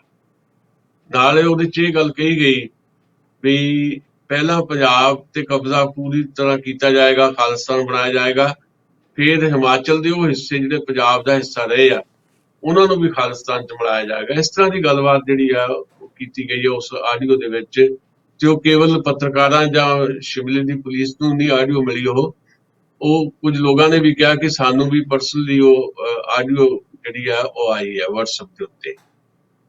ਹੁਣ ਨੰਬਰ 1 ਤਾਂ ਇਹ ਹੈ ਕਿ ਉਹ ਹਾਲੇ ਇਹਦੀ ਜਾਂਚ ਹੋਏਗੀ ਵੀ ਉਹ ਆਵਾਜ਼ ਉਸੇ ਬੰਦੇ ਦੀ ਆ, ਗੁਰਪਤਵੰਤ ਸਿੰਘ ਪੰਨੂ ਦੀ ਆ, ਜਾਂ ਕਿਸੇ ਨੇ ਉਹਦੇ ਨਾਂ ਦੇ ਉੱਤੇ ਜਾਂ ਸਿੱਖ ਫਾਰ ਜਸਟਿਸ ਦੇ ਨਾਂ ਦੇ ਉੱਤੇ ਏਦਾਂ ਦੀ ਸ਼ਰਾਰਤ ਕੀਤੀ ਹੈ, ਉਹਦੀ ਜਾਂਚ ਹੋਏਗੀ। ਪਰ ਉਹ ਜਾਂਚ ਹੋਵੇ ਨਾ ਹੋਵੇ, ਪਰ ਇਹ ਜ਼ਰੂਰ ਹੈ ਕਿ ਸਿੱਖ ਫਾਰ ਜਸਟਿਸ ਜਿਹੜਾ ਆ ਉਹ ਇਸ ਤਰ੍ਹਾਂ ਦੀਆਂ ਹਰਕਤਾਂ ਵਾਸਤੇ ਮਸ਼ਹੂਰ ਹੈ ਤੇ ਖਾਸ ਤੌਰ ਤੇ ਗੁਰਪਤਵੰਤ ਸਿੰਘ ਪੰਨੂ ਨਾਂ ਦਾ ਇਹ ਬੰਦਾ ਜਿਹੜਾ ਆ ਇਹ ਕੁਝ ਨਾ ਕੁਝ ਏਦਾਂ ਦੀਆਂ ਗੱਲਾਂ ਕਰਦਾ ਹੀ ਰਹਿੰਦਾ। ਉਹ ਕਈ ਵਾਰ ਤੁਸੀਂ ਸੋਸ਼ਲ ਮੀਡੀਆ ਤੇ ਵੀ ਦੇਖਦੇ ਹੋ ਉਹ ਆਉਂਦਾ ਆ ਕੁਝ ਨਾ ਕੁਝ ਬਕਵਾਸ ਇਸ ਕਿਸਮ ਦੀ ਕਰਦਾ ਆ। ਉਹਦਾ ਜਿਹੜਾ ਅਸਰ ਜਿਹੜਾ ਹੈ ਉਹ ਸਧਾਰਨ ਜਿਹੜਾ ਕੋਈ ਜਿਹੜਾ ਏਦਾਂ ਦਾ ਵਿਅਕਤੀ ਹੈ ਜਿਹਦੇ ਮਨ ਦੇ ਵਿੱਚ ਕੁਝ ਨਾ ਕੁਝ ਗੁੱਸਾ ਹੋਏਗਾ, ਕੁਝ ਰੋਸ ਹੋਏਗਾ, ਉਹਨੂੰ ਕਈ ਵਾਰੀ ਅਪੀਲ ਕਰ ਜਾਂਦਾ ਹੈ। ਜਿਹੜੇ ਲੋਕ ਗਿਆਨ ਵਿਹੂਣੇ ਹੁੰਦੇ ਆ ਉਹ ਏਦਾਂ ਦੇ ਜਿਹੜੇ ਸੱਦੇ ਹੁੰਦੇ ਉਹਨਾਂ ਤੇ ਕਈ ਵਾਰੀ ਫੁੱਲ ਚੜਾ ਦਿੰਦੇ ਆ। ਜਿੱਦਾਂ ਮੋਗੇ ਦੇ ਵਿੱਚ ਕਚਹਿਰੀਆਂ ਦੇ ਵਿੱਚ ਖਾਲਿਸਤਾਨ ਦਾ ਝੰਡਾ ਚੜਾਇਆ ਗਿਆ, ਉਦੋਂ ਉਹਨੂੰ ਕਿਹਾ ਸੀ ਇਸੇ ਬੰਦੇ ਨੇ ਗੁਰਪਤਵੰਤ ਸਿੰਘ ਪੰਨੂ ਨੇ ਪਤਾ ਨਹੀਂ $2500 ਦੇਵਾਂਗੇ ਏਦਾਂ ਸ਼ਾਇਦ ਕੁਝ ਕਿਹਾ ਸੀ। ਉਹ ਟੱਬਰ ਰੁਲਦੇ ਫਿਰਦੇ ਜਿਹੜੇ ਇੱਕ ਦੋ ਬੰਦੇ $2.5 ਲੱਖ ਜੀ, $2500 ਤੇ ਕੁਝ ਵੀ ਨਹੀਂ ਹੁੰਦਾ। ਹਾਂ ਕੁਝ ਏਦਾਂ ਦਾ ਕੁਝ ਕਿਹਾ ਸੀ ਤੇ $2.5 ਲੱਖ ਤਾਂ ਮੇਰੇ ਖਿਆਲ ਸ਼ਾਇਦ ਲਾਲ ਕਿਲੇ ਲਈ ਕਿਹਾ ਸੀ ਉਹਨੇ। ਲਾਲ ਕਿਲੇ ਤੇ ਜਿਹੜਾ ਝੰਡਾ ਚੜਾਉਣਾ ਸੀ। ਹਾਂਜੀ ਹਾਂ, ਪਰ ਜਿਹੜਾ ਮੋਗੇ 'ਚ ਚੜਾਇਆ ਗਿਆ ਸੀ ਜਾਂ ਉਦੋਂ ਉਹਨਾਂ ਦਿਨਾਂ 'ਚ ਕੁਝ ਥਾਵਾਂ ਤੇ ਉਹਦੇ ਝੰਡੇ ਚੜਾਉਣ ਨੂੰ ਕਿਹਾ ਸੀ ਤੇ ਉਹ $2500 ਦਾ ਸੀਗਾ। ਤੇ ਉਹ ਜੀ ਉਹ ਕੁਝ ਨੌਜਵਾਨਾਂ ਨੇ ਕਰਤੀ ਹਰਕਤ ਤੇ ਉਹ ਨੌਜਵਾਨ ਜਿਹੜੇ ਆ ਰੁਲਦੇ ਫਿਰਦੇ, ਉਹਨਾਂ ਦਾ ਟੱਬਰ ਰੁਲਦੇ ਫਿਰਦੇ ਆ। $2.5 ਲੱਖ ਕੀਤਾ ਸੀ ਲਾਲ ਕਿਲੇ ਲਈ। ਉਹ ਜਗਰਾਜ ਨਾਂ ਦਾ ਮੁੰਡਾ ਜਿਹੜਾ ਉਹਨੇ ਝੰਡਾ ਚੜਾ ਦਿੱਤਾ ਜਾ ਕੇ ਉੱਥੇ ਤੇ ਉਹ ਵੀਡੀਓ ਸਾਰਿਆਂ ਨੇ ਦੇਖੀ ਹੈ ਤੇ ਉਹ ਵੀ ਉਹਦਾ ਟੱਬਰ ਵੀ ਇਸ ਵੇਲੇ ਰੁਲਦਾ ਫਿਰਦਾ। $2.5 ਲੱਖ ਤਾਂ ਕੀ ਦੇਣਾ ਸੀ ਉਹਨਾਂ ਦੀ ਕਿਸੇ ਕਿਸਮ ਦੀ ਵੀ ਜਿਹੜੀ ਜ਼ਰੂਰਤ ਹੈ ਇਸ ਵੇਲੇ, ਜਿੱਦਾਂ ਉਹ ਵਿਚਾਰੇ ਉੱਥੇ ਰੁਲਦੇ ਖੁਲਦੇ ਫਿਰਦੇ ਆ, ਉਹਨਾਂ ਦੀ ਕੋਈ ਉਹਨਾਂ ਦਾ ਅਤਾ ਪਤਾ ਲੈਣ ਵਾਸਤੇ ਵੀ ਕੋਈ ਨਹੀਂ ਹੈ। ਸੋ ਲੋਕ ਕਈ ਵਾਰੀ ਕੌਣ ਕੁੱਟਦੇ ਆ ਤੇ ਇਹ ਵਿਅਕਤੀ ਜਿਹੜਾ ਉਹ ਏਜੰਸੀਆਂ ਦਾ ਬੰਦਾ ਹੈ, ਕੋਈ ਰੀਅਲੀ ਸੱਚਮੁੱਚ ਕੋਈ ਖਾਲਿਸਤਾਨ ਦਾ ਕੋਈ ਹਮਾਇਤੀ ਨਹੀਂ ਹੈ ਇਹ ਬੰਦਾ ਗੁਰਪਤਵੰਤ ਸਿੰਘ। ਖਾਲਿਸਤਾਨ ਜ਼ਿੰਦਾਬਾਦ ਕਹਿਣਾ ਪੰਜਾਬ ਦੇ ਵਿੱਚ ਕੋਈ ਗੁਨਾਹ ਨਹੀਂ ਹੈ। ਖਾਲਿਸਤਾਨ ਦੇ ਲਈ ਪ੍ਰਚਾਰ ਕਰਨਾ ਵੀ ਕੋਈ ਗੁਨਾਹ ਨਹੀਂ ਹੈ। ਜਿੰਨੀ ਦੇਰ ਤੱਕ ਤੁਸੀਂ ਭਾਰਤੀ ਸੰਵਿਧਾਨ ਦੇ ਮੁਤਾਬਕ ਕੋਈ ਡਿਮਾਂਡ ਰੱਖਦੇ ਹੋ ਕੋਈ ਗੁਨਾਹ ਨਹੀਂ ਹੈ। ਜਦੋਂ ਤੁਸੀਂ ਵਾਇਲੇਟ ਕਰਦੇ ਹੋ ਸੰਵਿਧਾਨ ਨੂੰ ਜਾਂ ਕਾਨੂੰਨ ਨੂੰ ਤੇ ਹਥਿਆਰਬੰਦ ਲੜਾਈ ਦੀ ਗੱਲ ਸ਼ੁਰੂ ਕਰ ਦਿੰਦੇ ਹੋ ਤਾਂ ਉਹ ਲਾਜ਼ਮੀ ਤੌਰ ਤੇ ਫਿਰ ਭਾਰਤੀ ਜਿਹੜਾ ਸੰਵਿਧਾਨ ਵੀ ਨਹੀਂ ਆਗਿਆ ਦਿੰਦਾ, ਕਾਨੂੰਨ ਵੀ ਨਹੀਂ ਆਗਿਆ ਦਿੰਦਾ। ਹੁਣ ਖਾਲਿਸਤਾਨ ਤਾਂ ਸਿਮਰਜੀਤ ਸਿੰਘ ਮਾਨ ਵੀ ਮੰਗੀ ਜਾਂਦੇ, ਉਹਨਾਂ ਤੇ ਕੋਈ ਐਕਸ਼ਨ ਨਹੀਂ ਹੈ। ਉਹ ਅੱਜ ਕੱਲ੍ਹ ਕਹਿਣ ਲੱਗ ਪਿਆ ਕਿ ਮੈਂ ਡੈਮੋਕ੍ਰੇਟਿਕ ਤਰੀਕੇ ਦੇ ਨਾਲ ਖਾਲਿਸਤਾਨ ਬਣਾਉਣਾ ਚਾਹੁੰਦਾ ਪੰਜਾਬ ਦੇ ਵਿੱਚ। ਉਹ ਆਪਣੀ ਚੋਣਾਂ ਦੇ ਵਿੱਚ ਵੀ ਇਹ ਗੱਲਾਂ ਕਰਦੇ ਆ, ਉਹ ਕੋਈ ਗੁਨਾਹ ਨਹੀਂ ਹੈ। ਪਰ ਭੜਕਾਉਣਾ ਖਾਲਿਸਤਾਨ ਦੇ ਨਾਂ ਦੇ ਉੱਤੇ ਲੋਕਾਂ ਨੂੰ ਤੇ ਇਹਦੇ ਚ ਇਨਵੋਲਵ ਕਰਕੇ ਇਸ ਤਰ੍ਹਾਂ ਦਾ ਮਾਹੌਲ ਪੈਦਾ ਕਰਨਾ ਉਹ ਲਾਜ਼ਮੀ ਗੁਨਾਹ ਆ। ਤੇ ਗੁਰਪਤਵੰਤ ਸਿੰਘ ਪੰਨੂ ਇਹੀ ਕੰਮ ਕਰਦਾ ਤੇ ਉਹ ਕੋਈ ਖਾਲਿਸਤਾਨ ਪੱਖੀ ਨਹੀਂ ਹੈ। ਉਹ ਸਿਰਫ ਖਾਲਿਸਤਾਨ ਦੇ ਨਾਂ ਤੇ ਰਾਜਨੀਤੀ ਕਰਦਾ, ਲੋਕਾਂ ਨੂੰ ਭੜਕਾਉਂਦਾ ਆ। ਉਹ ਏਜੰਸੀਆਂ ਦਾ ਕੰਮ ਕਰਦਾ, ਸਰਕਾਰ ਦਾ ਹੀ ਕੰਮ ਕਰਦਾ ਇੱਕ ਕਿਸਮ ਦਾ। ਜਿਹੜਾ 26 ਜਨਵਰੀ ਦਾ ਕਾਂਡ ਹੋਇਆ ਉਹ ਸਰਕਾਰ ਦਾ ਹੀ ਕੰਮ ਸੀ ਤੇ ਇਸ ਕਰਕੇ ਇਹਨਾਂ ਚੀਜ਼ਾਂ ਨੂੰ ਸਮਝਣ ਦੀ ਜ਼ਰੂਰਤ ਹੈ। ਬਿਲਕੁਲ। ਔਰ ਭਾਰਤ ਲਈ 올림픽 ਦੇ ਵਿੱਚ ਆ ਪਿਛਲਾ ਇੱਕ ਦਿਨ ਜਿਹੜਾ ਇਹ ਕਾਫੀ ਪੋਜ਼ਿਟਿਵ ਰਿਹਾ ਜੀ। ਭਾਰਤੀ ਹਾਕੀ ਟੀਮ ਨੇ ਵੀ ਜਾਪਾਨ ਨੂੰ ਹਰਾਇਆ ਤੇ ਵੂਮਨ ਹਾਕੀ ਟੀਮ ਨੇ ਵੀ ਆਇਰਲੈਂਡ ਨੂੰ ਹਰਾਇਆ। ਔਰ PV ਸਿੰਧੂ ਦਾ ਵੀ ਜਿਹੜਾ ਮੈਚ ਸੀਗਾ ਉਹ ਜਿੱਤ ਕੇ ਸੈਮੀਫਾਈਨਲ 'ਚ ਪਹੁੰਚੀ ਆ। ਜਿਹੜੀਆਂ 올림픽ਸ ਦੀਆਂ ਖਬਰਾਂ ਨੇ ਉਹਦਾ ਕਿੰਨਾ ਕੁ ਉਤਸ਼ਾਹ ਆ ਭਾਰਤ ਵਿੱਚ, ਆਪਾਂ ਡਿਟੇਲ 'ਚ ਨਾ ਵੀ ਜਾਈਏ। ਅਸੀਂ ਪੂਰਾ ਪ੍ਰੋਗਰਾਮ 올림픽ਸ 'ਤੇ ਕੀਤਾ ਕਿਉਂਕਿ ਪ੍ਰੋਫੈਸਰ ਜਗੀਰ ਸਿੰਘ ਕਾਹਲੋਂ ਹੋਰੀ ਸਪੋਰਟਸ ਨਾਲ ਥੋੜ੍ਹਾ ਜਿਹਾ ਵਾਬਸਤਾ ਰਹੇ ਨੇ ਤੇ ਉਹਨਾਂ ਨੂੰ ਕਾਫੀ ਜਾਣਕਾਰੀ ਸੀਗੀ। 올림픽ਸ 'ਤੇ ਹੀ ਪੂਰਾ ਪ੍ਰੋਗਰਾਮ ਕੀਤਾ। ਵੈਸੇ ਪੰਜਾਬ ਦੇ ਵਿੱਚ ਕੀ ਜਾਂ ਭਾਰਤ ਵਿੱਚ ਕਿਸ ਤਰ੍ਹਾਂ ਦਾ ਮਾਹੌਲ ਆ, ਉਤਸ਼ਾਹ ਆ ਇਹਨਾਂ ਗੇਮਾਂ ਨੂੰ ਲੈ ਕੇ? ਦੇਖੋ ਪ੍ਰੋਫੈਸਰ ਜਗੀਰ ਕਾਲੋ ਹੋਰਾਂ ਨਾਲ ਤੁਹਾਡੀ ਡਿਟੇਲ 'ਚ ਗੱਲ ਹੋਏਗੀ। ਉਹ ਸਪੋਰਟਸ ਕਾਲਜ ਜਲੰਧਰ ਦੇ ਵਿੱਚ ਪ੍ਰੋਫੈਸਰ ਰਹੇ ਨੇ ਤੇ ਇਸ ਕਰਕੇ ਵਾਬਸਤਾ ਨੇ ਸਪੋਰਟਸ ਦੇ ਨਾਲ। ਉਹ ਬਹੁਤ ਸਾਰੇ ਖਿਡਾਰੀਆਂ ਨਾਲ ਵੀ ਉਹਨਾਂ ਦੇ ਨਿੱਜੀ ਸੰਬੰਧ ਨੇ, ਇਸੇ ਕਰਕੇ ਕਿਉਂਕਿ ਬਹੁਤ ਸਾਰੇ ਖਿਡਾਰੀ ਜਿਹੜੇ ਪੰਜਾਬ 'ਚ ਅੱਗੇ ਜਾ ਕੇ ਨੈਸ਼ਨਲ ਖਿਡਾਰੀ ਬਣੇ ਜਾਂ ਇੰਟਰਨੈਸ਼ਨਲ ਖਿਡਾਰੀ ਬਣੇ, ਉਹ ਉਹਨਾਂ ਦੇ ਲਾਗੋਂ ਗੁਜ਼ਰ ਕੇ ਗਏ ਨੇ, ਉਹਨਾਂ ਦੇ ਕੋਲੋਂ ਹੋ ਕੇ ਗਏ ਨੇ, ਸੋ ਉਹਨਾਂ ਨੇ ਬਿਹਤਰ ਗੱਲਾਂ ਕੀਤੀਆਂ ਹੋਣਗੀਆਂ। ਪਰ ਜਿਹੜਾ ਓਲੰਪਿਕ ਦਾ ਮਾਮਲਾ ਜਿਹੜਾ ਉਹਦਾ ਰੂਟੀਨ ਦੀ ਗੱਲ ਤਾਂ ਇਹੀ ਹੈ ਜਿਹੜੀ ਤੁਸੀਂ ਗੱਲ ਦੱਸੀ ਦਿੱਤੀ ਹੈ ਕਿ ਭਾਰਤੀ ਹਾਕੀ ਟੀਮ ਨੇ ਇੱਕ ਨਮੋਸ਼ੀ ਝੱਲੀ ਆਸਟ੍ਰੇਲੀਆ ਤੋਂ, ਜਦੋਂ 7-1 ਨਾਲ ਹਾਰੇ, 1-7 ਨਾਲ ਹਾਰੇ, ਤੇ ਸਾਨੂੰ ਵੀ ਬੜਾ ਝਟਕਾ ਲੱਗਾ ਕਿ ਖਬਰਾਂ ਏਦਾਂ ਆਈਆਂ, ਭਾਵੇਂ ਮੈਂ ਉਹ ਮੈਚ ਨਹੀਂ ਦੇਖ ਸਕਿਆ, ਵੀ ਐਂ ਲੱਗਦਾ ਸੀ ਵੀ ਜਿੱਦਾਂ ਕੋਈ ਸਧਾਰਨ ਛੋਟੀ ਜਿਹੀ ਕਲੱਬ ਦੀ ਟੀਮ ਜਿਹੜੀ ਆਸਟ੍ਰੇਲੀਆ ਨਾਲ ਖੇਡ ਰਹੀ ਹੋਵੇ। ਪਰ ਉਸ ਤੋਂ ਬਾਅਦ ਜਿਹੜੀ ਵਾਪਸੀ ਕੀਤੀ ਭਾਰਤੀ ਟੀਮ ਨੇ ਬੜੀ ਸ਼ਾਨਦਾਰ ਹੈ, ਕਿਉਂਕਿ ਵਾਪਸੀ ਸਪੇਨ ਦੇ ਖਿਲਾਫ ਕੀਤੀ, ਉਹ ਵਾਪਸੀ ਅਰਜਨਟਾਈਨਾ ਦੇ ਖਿਲਾਫ ਰਹੀ। ਜਾਪਾਨ ਨੂੰ ਉਸ ਕੈਟਾਗਰੀ 'ਚ ਨਾ ਵੀ ਰੱਖੋ ਤੁਸੀਂ, ਅਰਜਨਟਾਈਨਾ ਜਾਂ ਸਪੇਨ ਦੀ ਕੈਟਾਗਰੀ ਦੇ ਵਿੱਚ, ਪਰ ਸਪੇਨ ਤੇ ਸਪੈਸ਼ਲੀ ਅਰਜਨਟਾਈਨਾ ਦੀ ਟੀਮ ਜਿਹੜੀ ਆ ਉਹ ਬਹੁਤ ਵੱਡੀਆਂ ਟੀਮਾਂ ਨੇ ਹਾਕੀ ਦੇ ਵਿੱਚ। ਜੀ ਅਰਜਨਟਾਈਨਾ ਡਿਫੈਂਡਿੰਗ ਚੈਂਪੀਅਨ ਹੈ, ਪਿਛਲੀ ਰੀਓ ਓਲੰਪਿਕ ਦੀ ਚੈਂਪੀਅਨ ਰਹੀ ਹੈ ਅਰਜਨਟਾਈਨਾ, ਤੇ ਉਹਨੂੰ ਵੀ ਜਿਸ ਬਿਹਤਰ ਢੰਗ ਨਾਲ ਹਰਾਇਆ ਭਾਰਤੀ ਟੀਮ ਨੇ, ਤੇ ਕੱਲ ਜਾਪਾਨ ਨਾਲ ਵੀ ਮੁਕਾਬਲਾ ਜਿਸ ਤਰ੍ਹਾਂ ਦਾ ਰਿਹਾ ਉਹਦੇ 'ਚ ਵੀ ਬਿਹਤਰ ਖੇਡ ਦਿਖਾਈ ਹੈ ਟੀਮ ਨੇ। ਜਾਪਾਨ ਮੇਜ਼ਬਾਨ ਮੁਲਕ ਹੈ, ਉਹਨੂੰ ਵੀ ਹਰਾਇਆ, ਆਪਣਾ ਆਖਰੀ ਲੀਗ ਮੈਚ ਜਿੱਤ ਲਿਆ ਭਾਰਤ ਨੇ। ਉਹਨੇ ਇੱਕ ਉਮੀਦ ਪੈਦਾ ਕੀਤੀ ਹੈ ਕਿ ਭਾਰਤ ਸ਼ਾਇਦ ਹਾਕੀ ਦੇ ਵਿੱਚ ਕੋਈ ਮੈਡਲ ਜਿੱਤ ਸਕਦਾ ਹੈ। ਸ਼ਾਇਦ ਹੁਣ ਜਿਹੜਾ ਆਉਣ ਵਾਲੇ ਦਿਨਾਂ ਦੇ ਵਿੱਚ ਜਿਹੜਾ ਇੱਕ ਮੈਚ ਤੋਂ ਬਾਅਦ ਜਿਹੜਾ ਸੈਮੀਫਾਈਨਲ ਮੈਚ ਹੋਏਗਾ ਭਾਰਤ ਦਾ, ਉਹ ਬੈਲਜੀਅਮ ਨਾਲ ਹੋਏਗਾ, ਤੇ ਬੈਲਜੀਅਮ ਵੀ ਮੁਕਾਬਲਤਨ ਕਾਫੀ ਤਕੜੀ ਟੀਮ ਹੈ, ਟੌਪ ਸਕੋਰਰ ਹੈਗੀ ਹੈ ਬੈਲਜੀਅਮ, ਜਾਂ ਜਿਹੜੀ ਦੂਸਰਾ ਪੂਲ ਹੈ, ਮਤਲਬ ਉਹਦੇ 'ਚੋਂ ਸਭ ਤੋਂ ਟੌਪ ਤੇ ਹੈ ਬੈਲਜੀਅਮ, ਜੀ ਦੂਜੇ ਨੰਬਰ ਤੇ ਉੱਥੇ ਹਾਲੈਂਡ ਹੈ। ਤੋ ਆਸਟ੍ਰੇਲੀਆ ਦਾ ਮੁਕਾਬਲਾ ਸਾਡੇ ਪੂਲ ਦੇ ਵਿੱਚੋਂ ਹੋਣਾ ਸ਼ਾਇਦ ਹਾਲੈਂਡ ਦੇ ਨਾਲ ਸੈਮੀਫਾਈਨਲ 'ਚ, ਤੇ ਸਾਡਾ ਹੋਏਗਾ ਬੈਲਜੀਅਮ ਦੇ ਨਾਲ। ਸੋ ਉਮੀਦ ਕਰਦੇ ਹਾਂ ਵੀ ਬੈਲਜੀਅਮ ਨੂੰ ਵੀ ਹਰਾ ਕੇ ਘੱਟੋ ਘੱਟ ਫਾਈਨਲ 'ਚ ਤਾਂ ਭਾਰਤ ਦੀ ਟੀਮ ਪਹੁੰਚੇਗੀ।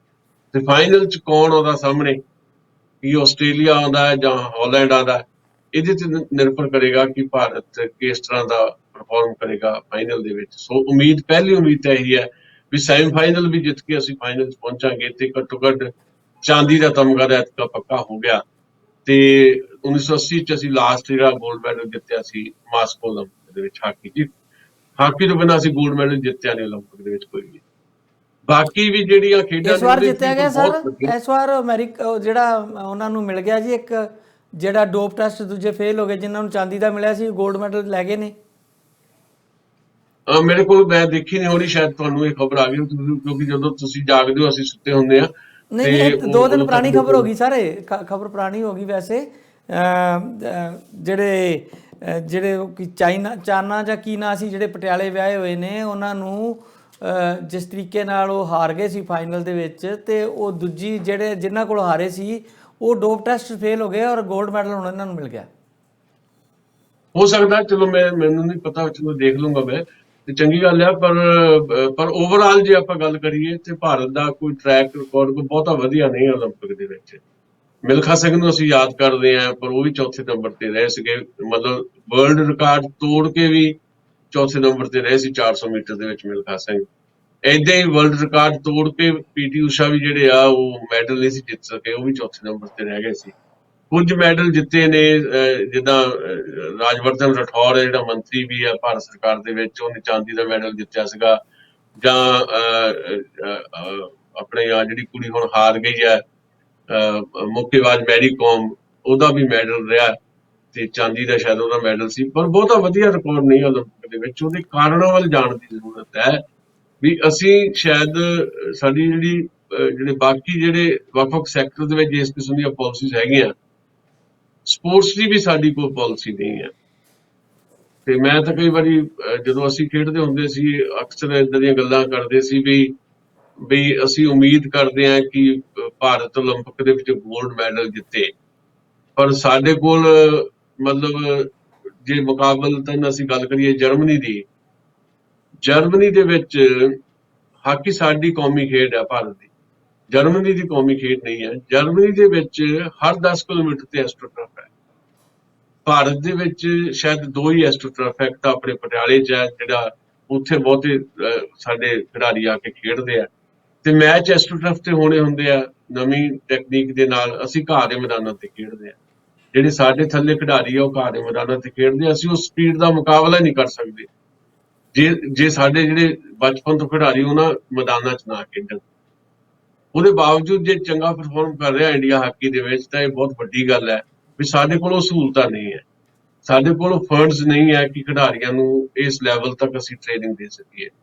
ਸਾਡੇ ਜਿਹੜੇ ਪਹਿਲਵਾਨ ਆ ਉਹ ਮਿੱਟੀ ਦੇ ਅਖਾੜਿਆਂ 'ਚ ਹਾਲੇ ਤੱਕ ਵੀ ਘੁੱਟਦੇ ਆ, ਪਰ ਉੱਥੇ ਨੈਸ਼ਨਲ ਜਾਂ ਇੰਟਰਨੈਸ਼ਨਲ ਜਿਹੜੇ ਮੈਚ ਹੁੰਦੇ ਉਹ ਜਿਹਨਾਂ ਗੱਦਿਆਂ ਤੇ ਹੁੰਦੇ ਆ ਉਹਨਾਂ ਗੱਦਿਆਂ ਬਾਰੇ ਸਾਡੇ ਅਖਾੜਿਆਂ 'ਚ ਸੋਚਿਆ ਵੀ ਨਹੀਂ ਜਾ ਸਕਦਾ।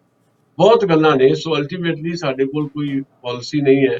ਅਸੀਂ ਕਰੋੜ ਰੁਪਈਆ ਦੇ ਕੇ ਕੋਈ ਸੂਬਾ ਜ਼ਿਆਦਾ ਪੈਸੇ ਵੀ ਦੇ ਦਊਗਾ ਇਹ ਦਾਅਵੇ ਕਰਕੇ ਵੀ ਤੁਸੀਂ ਜਿੱਤ ਕੇ ਆਓ ਤੁਹਾਨੂੰ ਇੰਨਾ ਕਰੋੜ ਦੇ ਦਾਂਗੇ, ਦੇ ਵੀ ਦਿੰਦੇ ਆ, ਇੱਕ ਅੱਧਾ ਖਿਡਾਰੀ ਜਿੱਤਦਾ ਹੈ, ਪਰ ਉਹਦੇ ਨਾਲ ਕੋਈ ਮਤਲਬ ਨਹੀਂ ਹੈ।